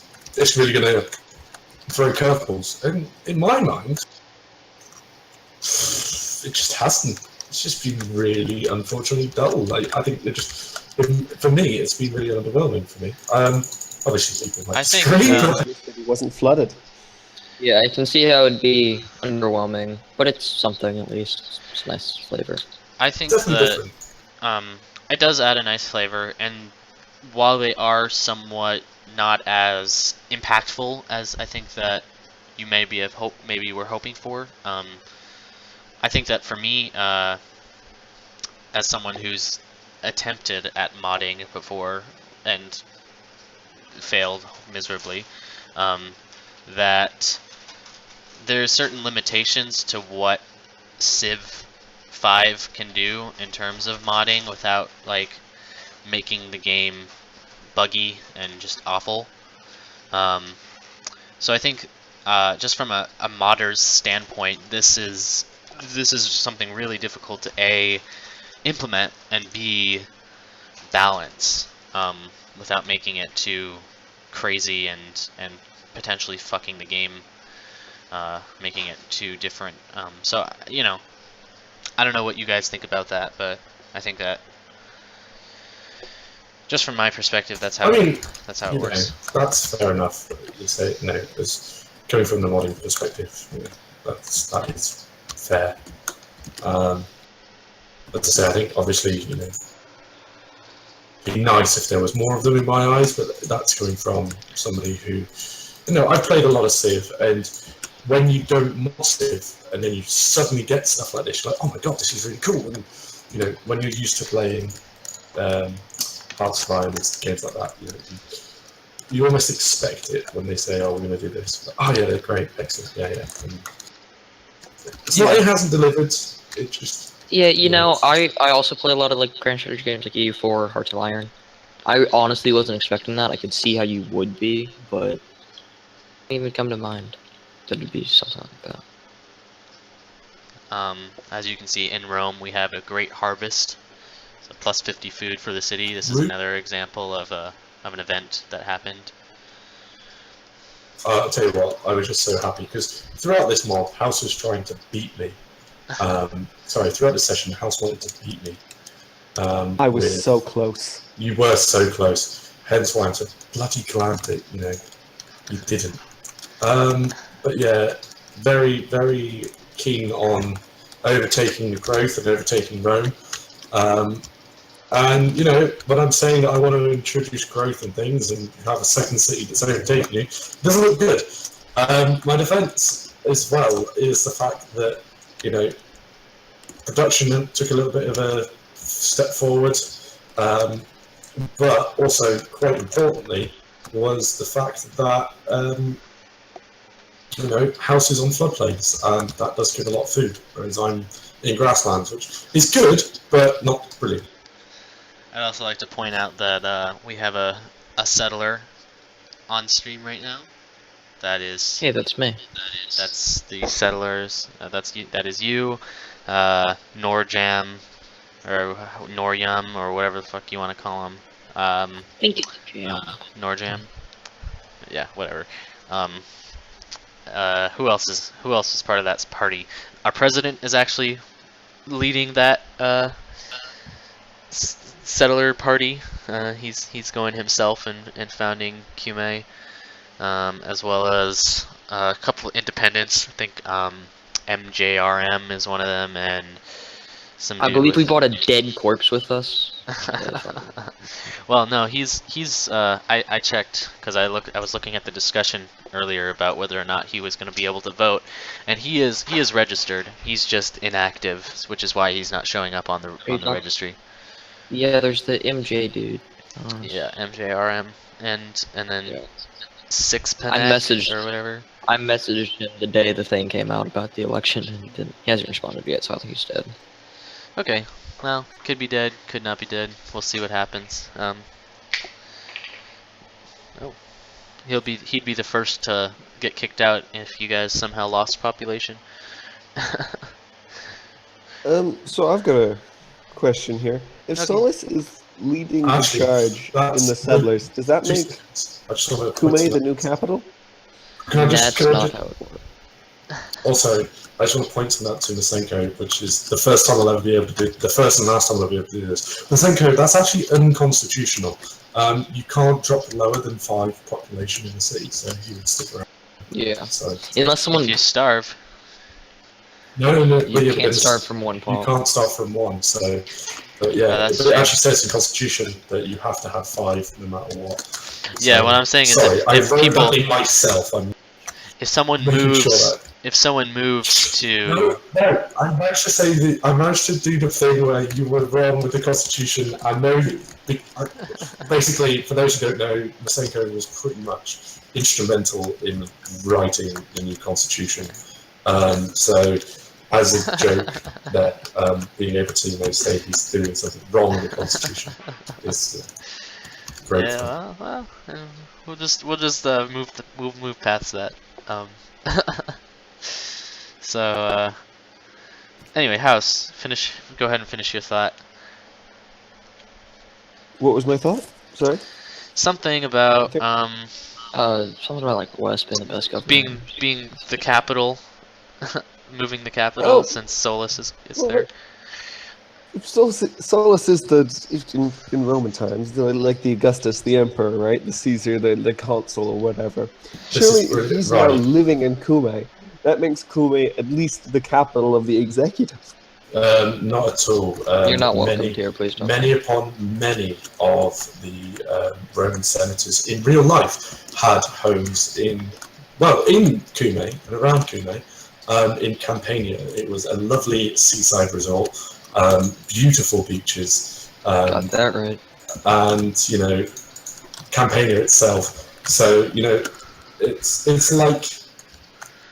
Are you, Hear that, are you guys? trying? Cumae is better than Rome. Thank you. I appreciate No, Are it. no, you no, trying it to wasn't. suggest They that just Sounds Solus is exactly going what to it was. commute from Cumae to Rome through a jungle every day without roads? Oh no, he'd live in Rome. He'd just have Latin in Cumae. So he's like Loads a, of slaves working there. And he's a and when fake sessions aren't citizen. Okay. going on, he goes back and enjoys his beach resort. I mean, remember that the Emperor Hadrian was one of the last emperors to, you know, tour the entire empire. So, you know, he wasn't in Rome for most of his career as emperor. Oh yes, no, most certainly. But you'll notice with Hadrian, the capital moved with him. Well, consuls were also at war Well, for most of the. we'll have to ask Solus what he thinks on that. And you know, what'd be kind of funny is if we had laws changing the capital, because I don't, you know, I mean, obviously there's the in-game capital, which is set in stone, right? But you know, I could see some room to tweak the definition of what the in-game capital actually means for us as the community. Okay, well, wouldn't Could be fun. that mean that Rome, the city, could then be added to a different state, considering it'd be considered a regular city and not the capital? Perhaps. Doesn't And- sound like something we want, buddy. You know, it doesn't. The technicalities of that would just be way too cumbersome for me to deal with as the person who runs the citizenship moving and whatnot. So yeah, I don't really want to deal with that. But just putting that out there, that if someone feels adventurous and figures out a good way to do it, that is maybe an option. But moving on, we have on the screen, you see the settlers moving north. We've got some new decisions available, and I think he's gonna go into that screen. So maybe we could talk a little bit about the decisions. I mean, you know, there's not. I don't know them by heart, and you probably don't either. But you know, we did talk a little bit about the events. How do you guys feel about decisions so far? Now, this is something that this is very much, like, for me, this is very much taken out of the grand strategy games like Paradox and various games like that. The way, maybe the magistrates I don't like so much, but obviously, you know, you need some sort of limit on it. But, you know, as I say, this is very much taken out of Paradox games where you'd hit a condition. Once you've got that condition, you can enact a decision. So the one I think we're going to do on there is the decision for tax reforms. Now, that basically gives you a nice cash lump sum once you've got it. But one of the things is you have to spend culture and one of these magistrates. So, you know, there's obviously downsides to it, or there's costs to it. Right. Every nation gets their own special ones. Ours is Panem et Circuses, Which I is believe Roman gives circuses. we love the King Day in all of our cities just automatically. If we And spend enable concrete, which I can't remember what concrete does. But I know it's used for buildings if someone says something like that. I don't remember. We could probably look at it once the decision comes up, which would be this turn on the stream. I could pause it even if you'd like to talk about it once he hovers over what it does. But yeah, no, I mean, I really like these sort of cool little additional decisions. Of course, you know, that goes back to the topic of, well, is this a little underwhelming? Maybe. But it is cool that we get these sort of, I like the historical decisions. I like the ones that relate specifically to Rome. And another thing you'll see in the future is if we do end up adopting a religion, it might just be someone else's religion spread to us, but our majority religion has its own pair of decisions as well, based on what we choose, and they're all for the different historical religions mod that we also have too. So that should be pretty fun in terms of role play as well. What do you guys think? Oh yeah, no, it is quite nice. I like it. Right now it seems that we're in the Antium screen. Maybe discussing whether or not Petra is a viable option. I'm not sure. I forget what specifically we're talking about. But we do have this settler up. So let's talk a little bit about the Kume governor election. So how it works is once the settler is built, if 5 turns have gone by in the game,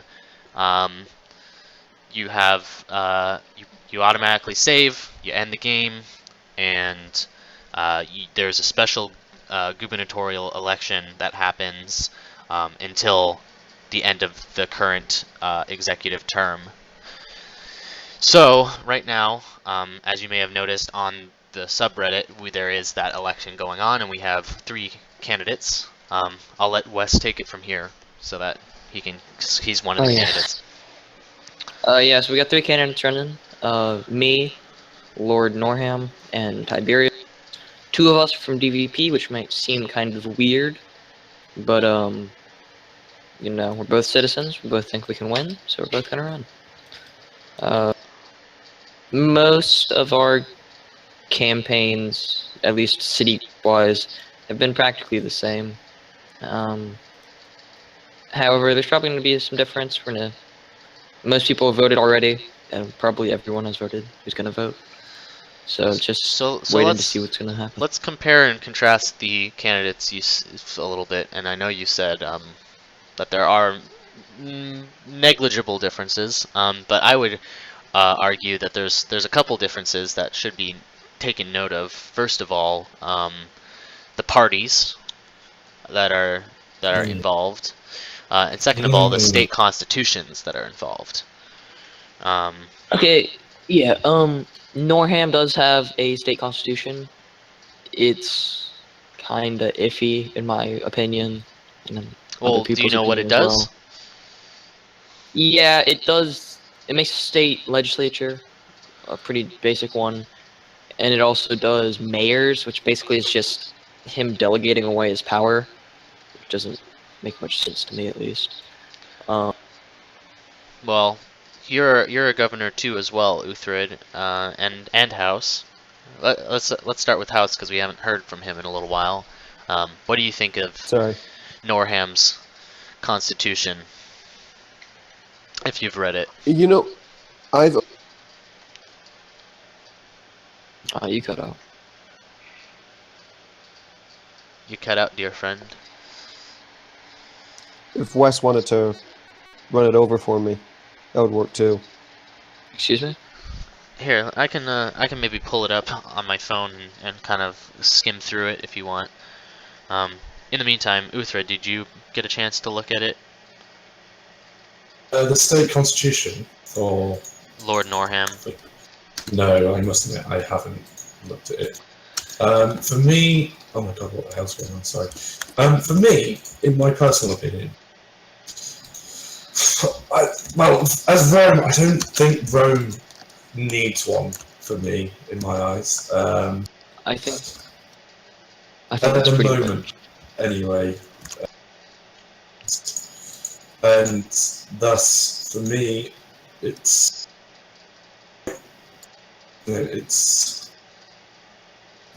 sorry, I'm doing things and I keep not.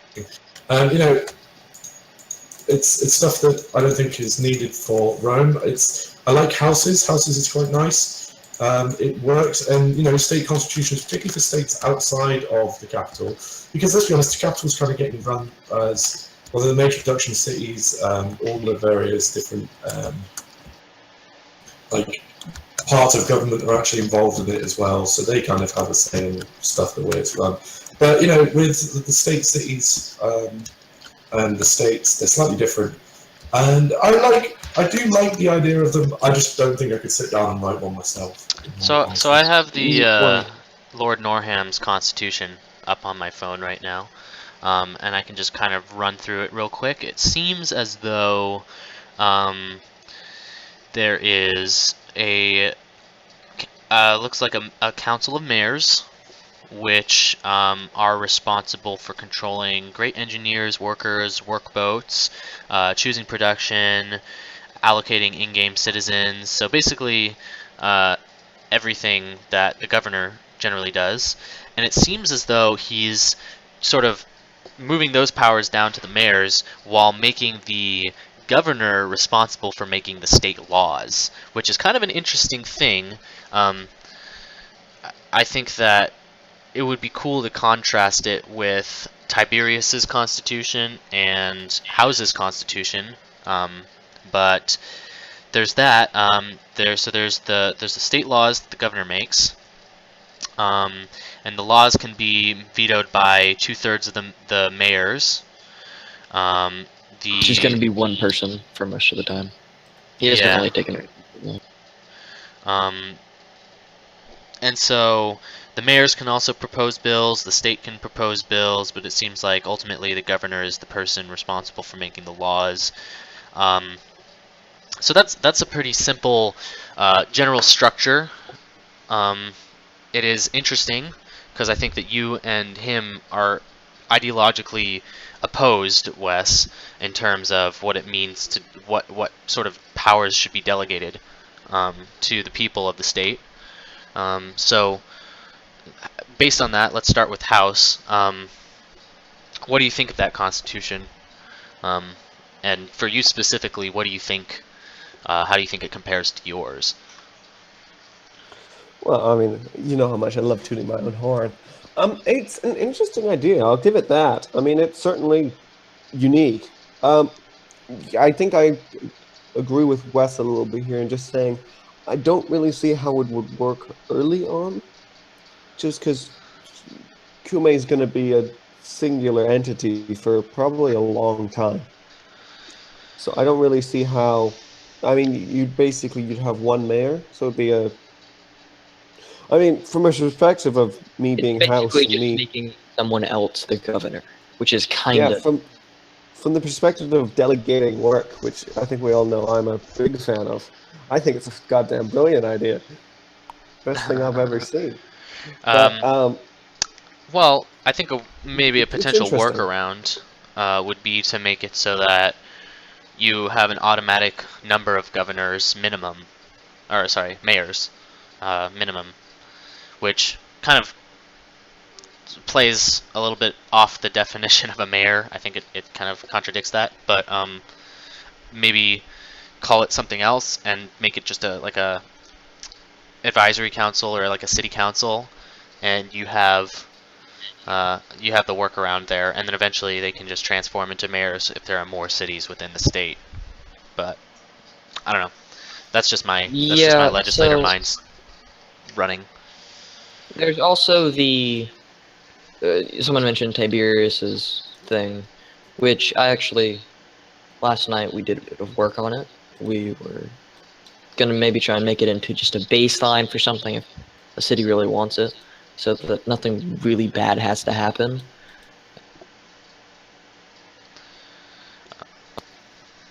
It also has a state legislature, but I think one of the biggest problems that we realized would come in, and it's been said before, manpower. It's just not much to support it. Like, So even though you're opposed to a merger, I would want to say that a merger would be a way to start consolidating manpower in terms of Antium Yeah. and QMA. I think that's one of the pros. I think it's a bit early for a merger. But we should definitely expand up to maybe 3 or 4 states and then just add on to those. Right. But you know, Yeah, no. So that's his constitution, and if anybody wants to add more, feel free. But I think that it's it'll be an interesting experiment, to say the least, if he does end up implementing it. if that is the constitution that's implemented. I like the idea of delegating certain powers, at least, you know, just to have more community involvement. You know, give your citizens something to do. Have them feel like they're actually impacting the game. I think that's one of the main benefits of having this sort of state constitution system. But ultimately, you know, you got to be careful about how much you're giving away. So, you know, there's something to be said about, you know, this guy was elected as the governor, and he's just going to pass all of his power down. Where does he retain any sort of in-game power? We don't know. So let's look at that and Yeah, well, I'm sure his response probably would be, I do state laws, but I don't feel like state laws are going to be able to accomplish much. Because if it is anything significant, it's going to be covered, it's going to be put into a bill and shipped off to the legislature. maybe, So, potentially. But there is, you know, we've already run into some complications in Antium where, you know, what happens if the legislature doesn't do this? What happens if the people don't meet and decide these things? You know, the governor would take control of that. So we did actually, I think, and House can correct me, I think we passed that law where if the people of Antium, or the Senate of Antium don't propose a build list or a whatever list, that House can just decide that for himself as governor.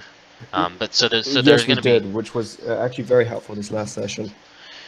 yeah. So I mean, there will be, just on a state level, there will be complications that will be run into because the Constitution obviously won't cover everything, that every possible contingency. So there will definitely be state laws. I definitely think there will be. Just a matter of whether or not the governor controls those things will be. well, I think your state laws are mostly going to be fixing your constitution, and maybe going to the city skyline stuff, which I'm not really including here for obvious reasons. But if you look, say, Memechester City Council, way back in Mark 2, they decided to build this to vote. That's pretty much all they could do. They couldn't pass laws, but there wasn't much they could do anyways. I just don't feel like there's going to be, just like them, much power for a state legislator to do anything. It's just going to be 10 guys sitting around doing nothing. Yeah. Maybe fixing a hole in their own constitution. Well, Just trying to. I would just love, describe the I would love federal to be proven legislature. wrong, but yeah. yeah, we'll see what happens. I think it's, like I said, we're in sort of an experimental phase in terms of constitutions and what we can be doing with states.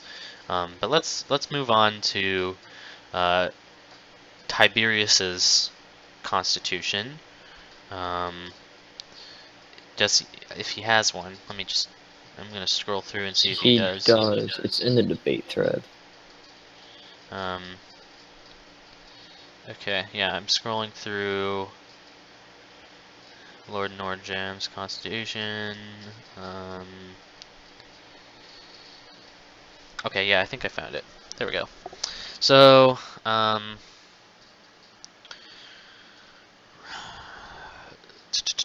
so he has a state executive branch, which will consist of one mayor for each of the state's non-puppeted cities and one governor. Just like Nordjam's. Right. The governor will control great engineers, allocate in-game citizens to city tiles. I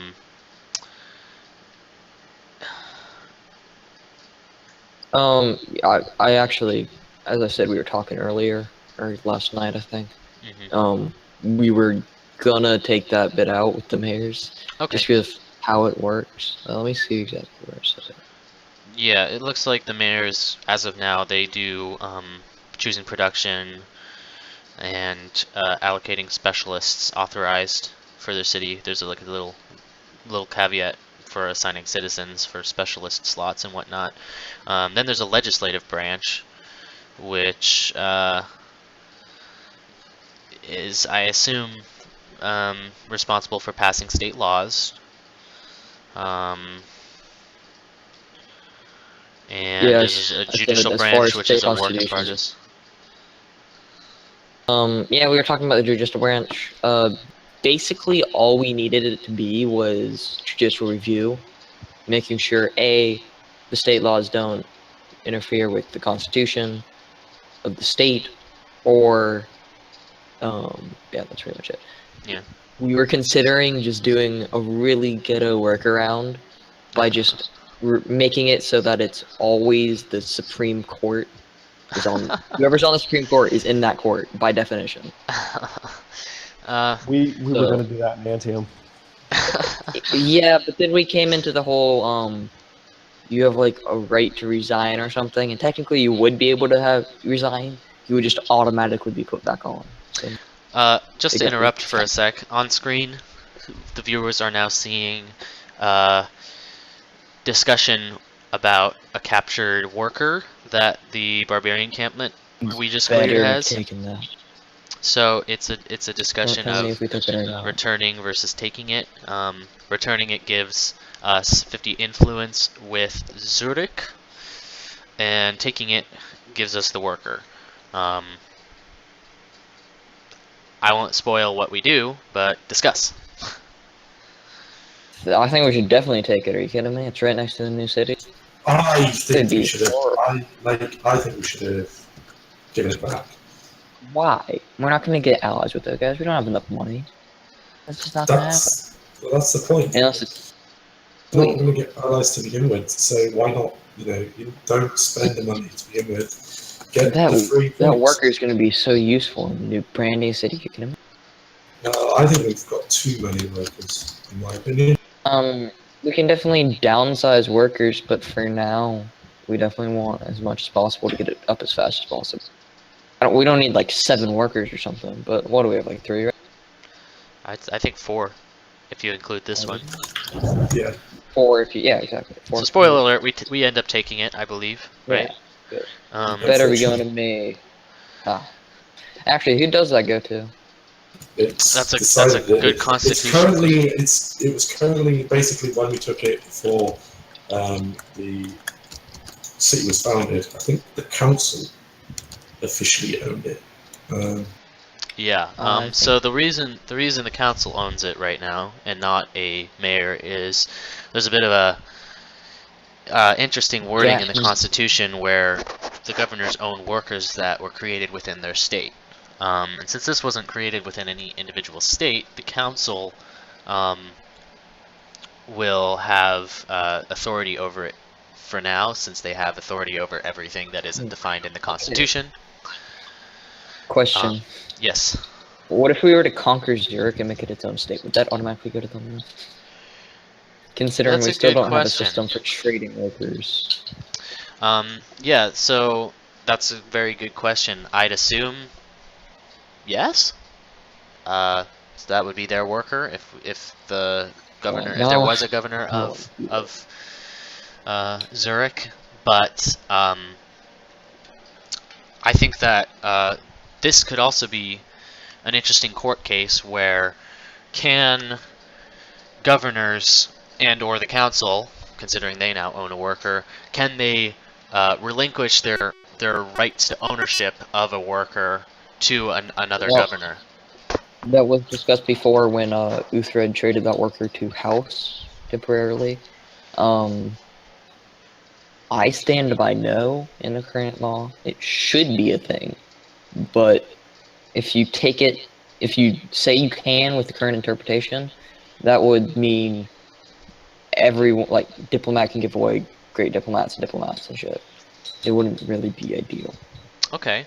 Yeah, and that's a fair argument, but also, I could propose, I'm going to play devil's advocate here and say, why can't he do that? Why is that an issue that the diplomat can give away diplomatic units to someone else if he feels necessary? Because they're kind of intended to have that. You don't want everyone just like giving it to the president and shit. Like that's okay, but why not? I'm just gonna push you here a little bit and say, I don't know. You want that to happen, Masenko? I mean, yes and no. You know, if there's good reason for it, I don't see why not. I don't see why the president can't say. If there's good reason, it should probably be made into a bill, but it's kind of a dangerous assumption to just say. Right, and Because so the word, you would probably argue that by saying it says governors control these workers, so they can give it away. But then everywhere where we use control, which is quite frequently from what I can tell. yeah, it applies to every unit. Everyone Yeah. controls something. So yeah, Possibly even some. that's legislative. obviously a question for the court, I think. And it, you know, that hasn't been filed yet, and there has been no transfership of ownership as of now. There was only like a temporary loan while it was still in his control, technically. So we can see whether or not that's legal. I'd probably argue that it is legal in the current state of the law. I'm sure Wes and others would argue it is not. But I'm glad we're this is sort of off topic, but I'm also glad we're having all sorts of these constitutional questions, and I encourage the viewers, if you're listening, if you see these sorts of questions, I encourage you to challenge it, not just to give the court something to do. I wouldn't personally. I would encourage you to write a bill so that we can just have governors trade units and hope no one's mischievous enough to do this. I encourage that as well. I encourage that as well, someone, but I also encourage you that if you have a question... Sorry, go ahead. And if someone tries to be mischievous and like give away their, you know, great person or something, then it's going to be a lot easier to argue. I think it's going to be easier if you just make a bill that says like, well, governors can trade workers and shit. Sure, right, but also, can they? You know, I mean, that's the point. Is like, this is a question: is do they have the right to do that? And can you even codify that? Can you even make that a law? I don't know. I really don't, because... Well, does anyone else have the power of trading workers? No. I mean, but does the governor even have that power? That's a question that we have right now. Giving him the power. That's what the bill would do. But you can't. The legislature doesn't have that power to give to him. You know what I'm trying to say is that it has to be. This is something that is codified, and there's something in the Constitution that says that the governors control the workers of their state. But you know, giving them the option to do that, I don't know. Is that against the Constitution? That's the question. Is it against the Constitution Honestly, for them to? I don't know, but it would go to court, and then we would figure out. Yeah, I agree, and I encourage, like I said, and I agree with you, Wes. I encourage people to make a law. Go ahead. We can fight that. I mean, this is what the court is for. And I hope people. I'm gonna go off into a little tangent right now. I hope you don't mind. We have a court so that we can clarify things. Or you know, I wish people didn't have sort of the notion that the court is only there to prosecute you and make you look like a criminal. I've been sued recently, and I don't know if that's been gone through yet because there's no criminal court right now. What did you sue for? I got sued because I incorrectly filed a bill number or something. Like I switched EC or LC3 with LC2 or something illegally or whatever. Come on, Masenko, rookie mistake. But ultimately, the court is there to clarify these things. I might be, you know, to figure out the solution for those things. Not necessarily an attack on me personally or you if you're being prosecuted for doing something. It is to clarify, was that illegal? An attack, in which case you can. Yeah, sometimes it's an attack. But anyway, I'd like to know what House and Uhtred, if they have anything they want to say about this, because so far it's just been me and Wes. So I am staying as far away from the court as I can. That's correct. No, in the fact that the thing is, I got into Democraciv. I didn't really know what to expect, and you know, there's a lot of things that are quite, you know, tricky, quite, you know, difficult to understand. So for me, I know the easiest thing I do understand is stuff like how to deal with things in game and running a party generally, and how to delegate important things to other people who have knowledge of it. As House will I think, will support me in that. So in my eyes, you know, I've pushed for an attorney general within the DSP party, or an attorney within a DSP party, to help schmucks like me, get a better understanding of the law and things like that. So Yeah, and I think that um, having a robust understanding of the law is something that people of Democraciv who are rather active should either get help with or just seek out for themselves. It really helps in the long run clarify some of the interesting questions. I'm going to pause this conversation right here and let everyone know that we have just met Chief Gajah of the Indonesian tribe, or the Indonesian chiefdom, excuse me, on stream. He's kind of an interesting character. He's got some cool bonuses, but so yeah, so that's our fourth foreign person that we'll be meeting. And I think since there are 5 of us on this continent, the other 3 civs will be on the other continent, so it won't be a while until we have that. So there's our cast of characters. Check out that belt. It's a sweet belt. It's a cool belt. So what do you guys do you guys know anything about Indonesia as a civ? Not at all. I know that crystals are really interesting. They actually start off with a promotion that you don't know what it is. Yeah, I like that. It changes, depending on. Basically, when you first go into combat, you'll get an RNG, and it will give you 1 or something.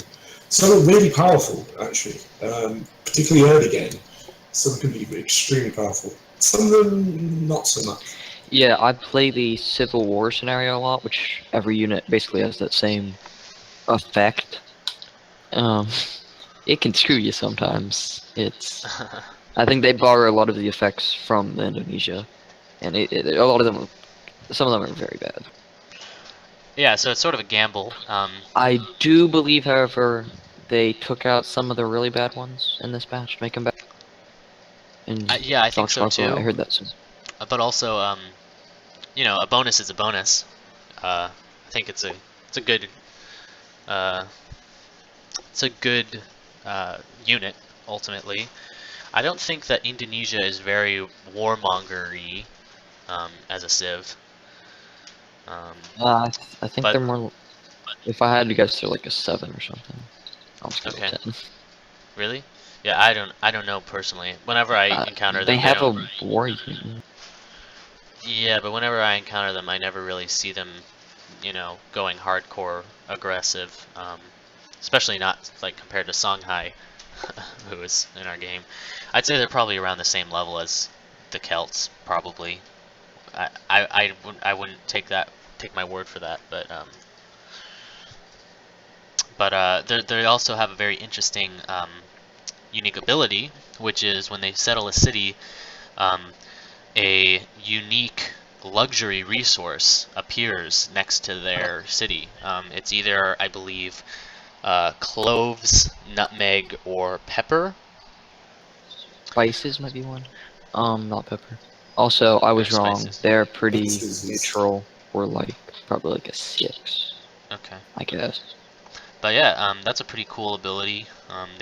They get their own, and another thing is, since they're the only ones who have it ever, they get global monopolies on each of those, which gives them interesting bonuses for having them.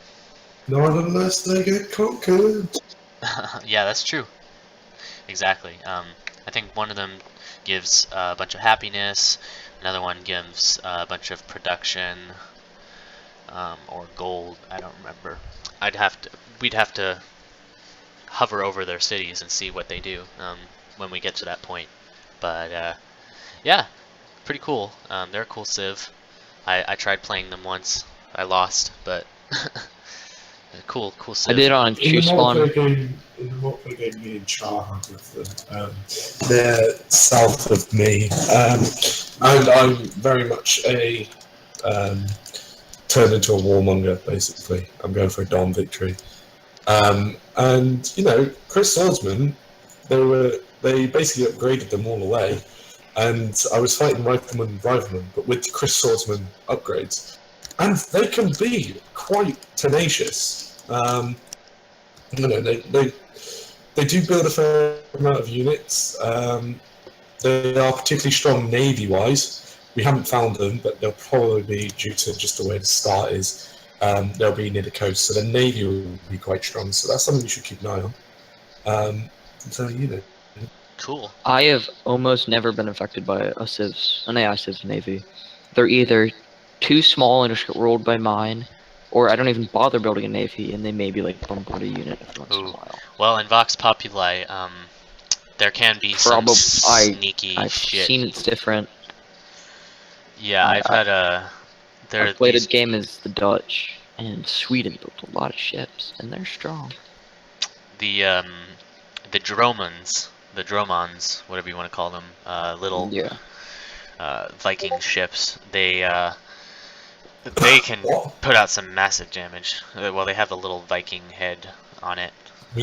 boats. What are you actually on about drones? So two different boats. The Dromons, It's called whatever. it's called a German. It's a galley, but yeah. But they can do. They're very tough. They have a lot of resistance, from what I've found, to unless you have like war bonuses. They have a lot of resistance to ranged attacks and shit. They suffer against naval melee units, but those are pretty hard to get out unless you're focusing on a navy.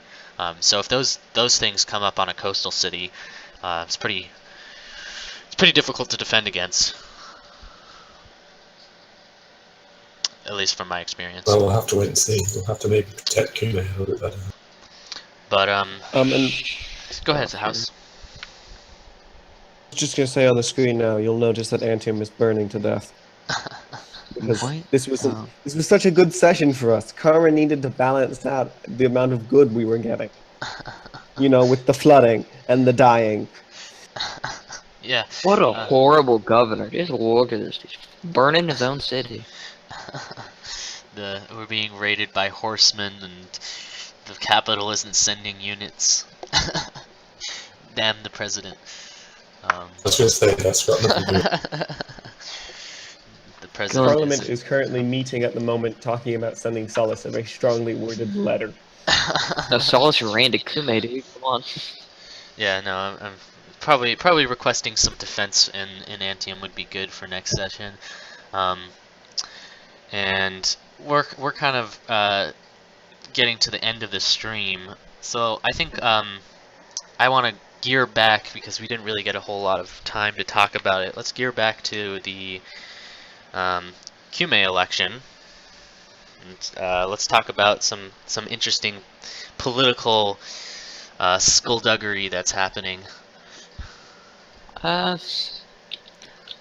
If you're talking about the DVP thing, right? Yeah, I mean, just let's talk about the political dynamics of this election. Could we talk about the poster that the DSP released? Can we just say how beautiful that is? Haven't seen it. Don't want. Not that. It's a gorgeous poster. I'm not gonna lie. So with the DVP, sorry. As soon as I saw I was moved, I was like, yeah, I want to run. Saw Norham was there. I knew he would want to run, and I think someone else wanted to run too. I won't name it. They dropped out in the end, and then it was me versus Norham. He won probably because I said I was gonna run anyways, so they just did it despite me. Which I don't know. And we're both running. I think it's being a bit overblown by some people, but you know. Okay. Well, does House or Uhtred have anything from their perspectives? And I know I'll give my opinion as well, but what does this look like from an outside perspective to you guys? House, do you want to say? It does kind of it looks a little bit like a. It's interesting. I'll say that much. That's all I'll say, I guess. From a foreign perspective, it's kind of it looks like a party losing its grip, but that's only at a very skin deep kind of level. Any kind of basic research into it shows that's not the fact. Yeah, I can see that. We might need to. After the I election, mean, I'll put something I would out. say this is possibly your biggest competitors for votes. We're loving this right now. We are absolutely loving this. Okay. As 2 seconds before I carry on. Just Go ahead. As Hans says, the more you do the research, right, it's not as bad as it looks. But if this was, say this was the Rome election or a presidential election. If this was a Rome election, I would have abided by the primary results as soon But as this is the thing. This is what we're saying. If this was something as large as that, then this would be almost too easy to convince people to vote for us. And what we see this as is you guys not taking these elections seriously. You just said that if this was a Rome election, I would abide by the results of the primary. let's have West response to that. So obviously, a Rome election's much different, much bigger. I would definitely, probably not disobey the results of the primary. I'll still probably try if I wanted to, but with such a small election, and with 2 of the 4 active voters, because we all know that M dude, he's not voting. 2 of the 4 active voters being DVP, I have a pretty decent chance, with or without the sponsor. The sponsor's not going to do much. I still don't like it. So, let's, so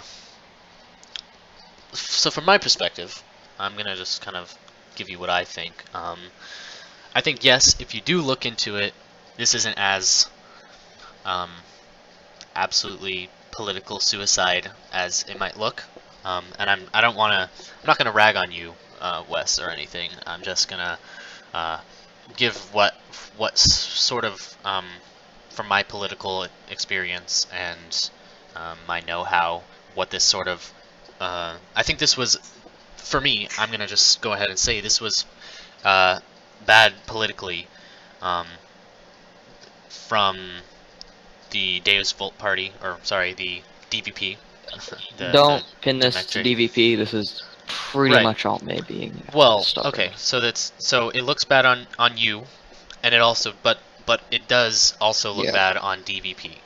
Not I because just it's don't their want fault. it to seem like I'm trying to represent DVP. And that's good. Like, I'm glad that we're having this discussion so that people can, so if they're tuning into this, they can sort of get some more background on that.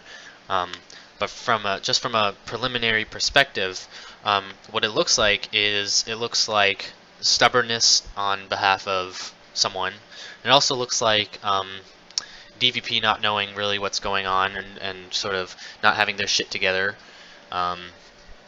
And not having the sort of preparation, because there was also that issue of you both sort of announced yourselves that you were running before the primary, which in my opinion is sort of a party issue, that they should have been, the leaders should have been, let's do this primary before we even say anything.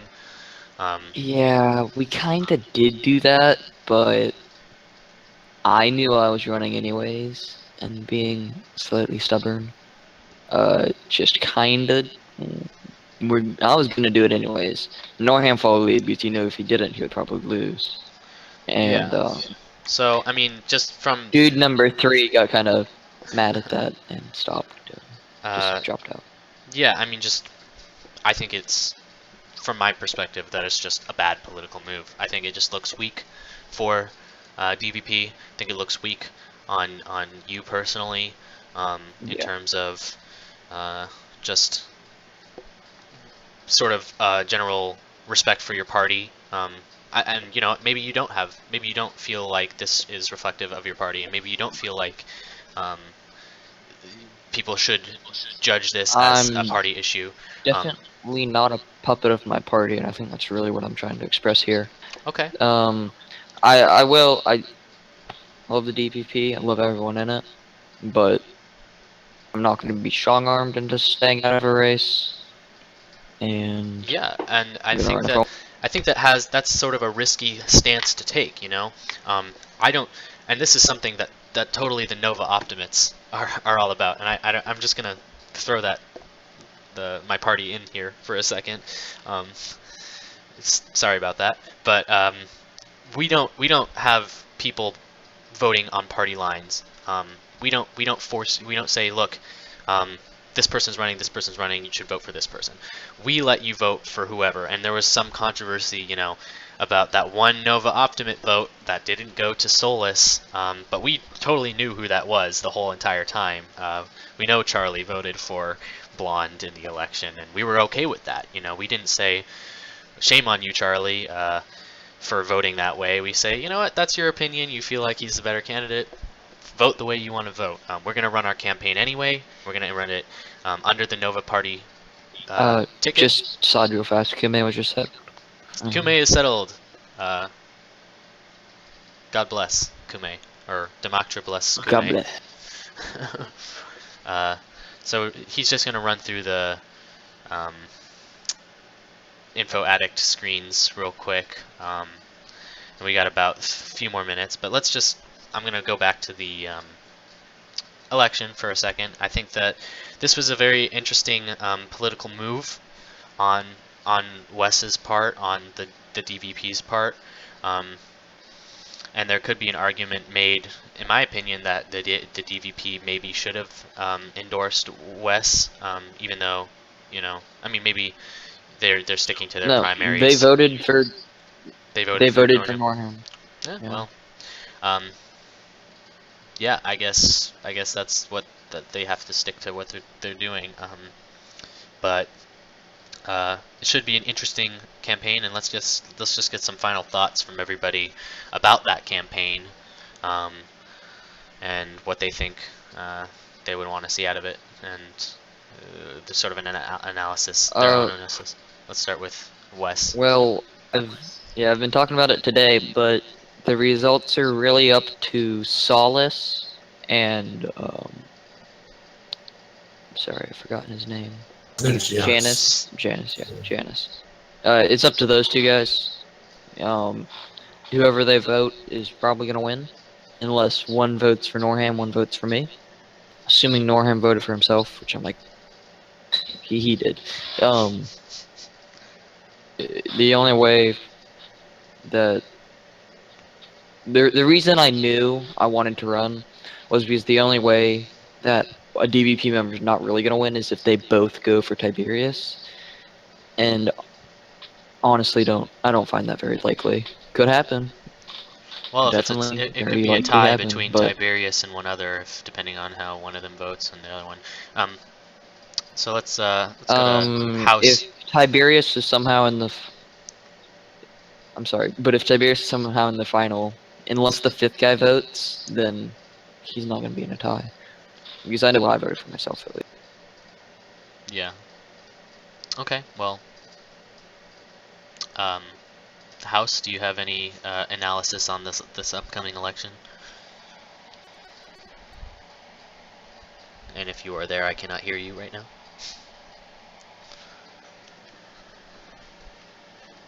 And he's gone, and he's coming back, I assume. Just give it a minute. What about now? Yep, there you are. Okay. I was just saying, I don't want to get too involved because there's nothing going to be good coming out of me getting involved. But it's certainly an interesting race. And as far as from a endorse meta, me now, I'll help you somehow. If you endorse him, there will be a merger. If you endorse me now after everyone's vote has been cast, I will. Hey, if you're pro for a merger, then hell yeah, I'll vote for you or endorse you. Or whatever. I'm not, but you. Yeah. See, so no. But what I'll say is that as far as a third party's perspective, kind of a meta point of view from Democraciv, this is fantastic I mean, this is party politics. This is drama. This is everything that Democraciv elections should be. If something like this happened on a big scale, this would be the greatest freaking thing ever. This is exactly what I want out of my elections, and it's fantastic.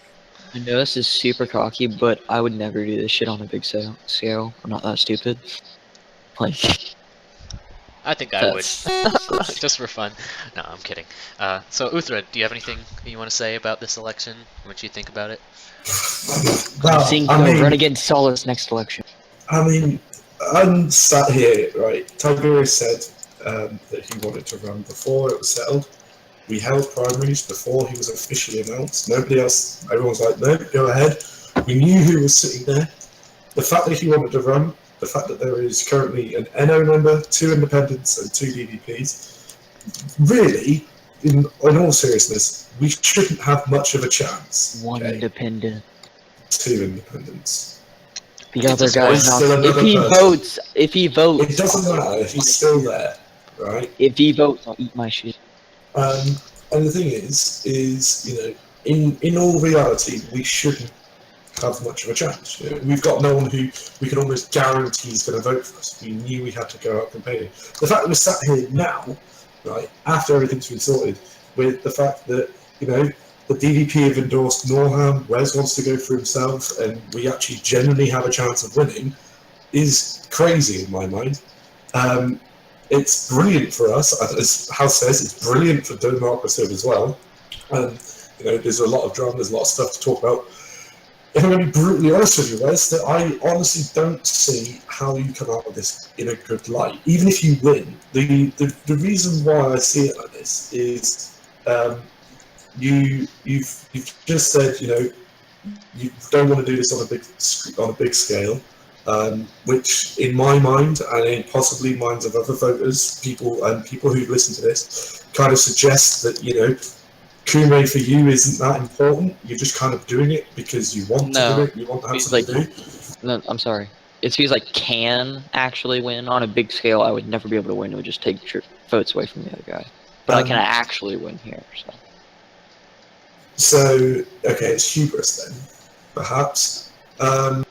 But then also the fact that, you know, it also shows in a way that you don't respect the views of the majority. The majority within your party, when you held primaries, have said that they want someone else. You've gone completely against that. I respect their views. I'm just also running.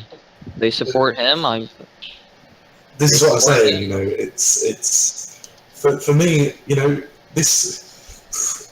In a nasty way, in as I say, you're a nice guy and stuff. We do have DSP, DVP arguments and things, but that's just going to happen to the price. But by God, this gives us so much ammunition.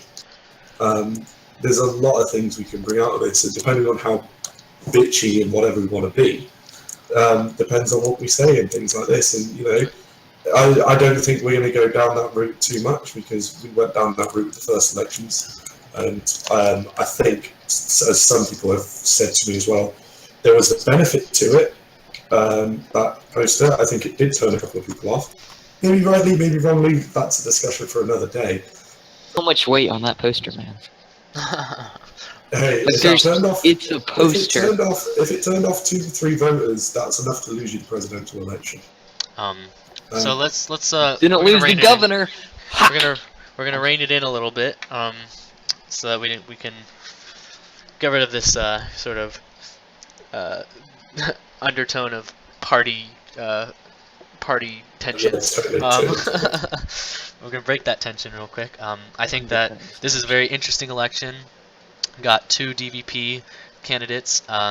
One is a very strong ex-governor. The other one is a somewhat new DVP person who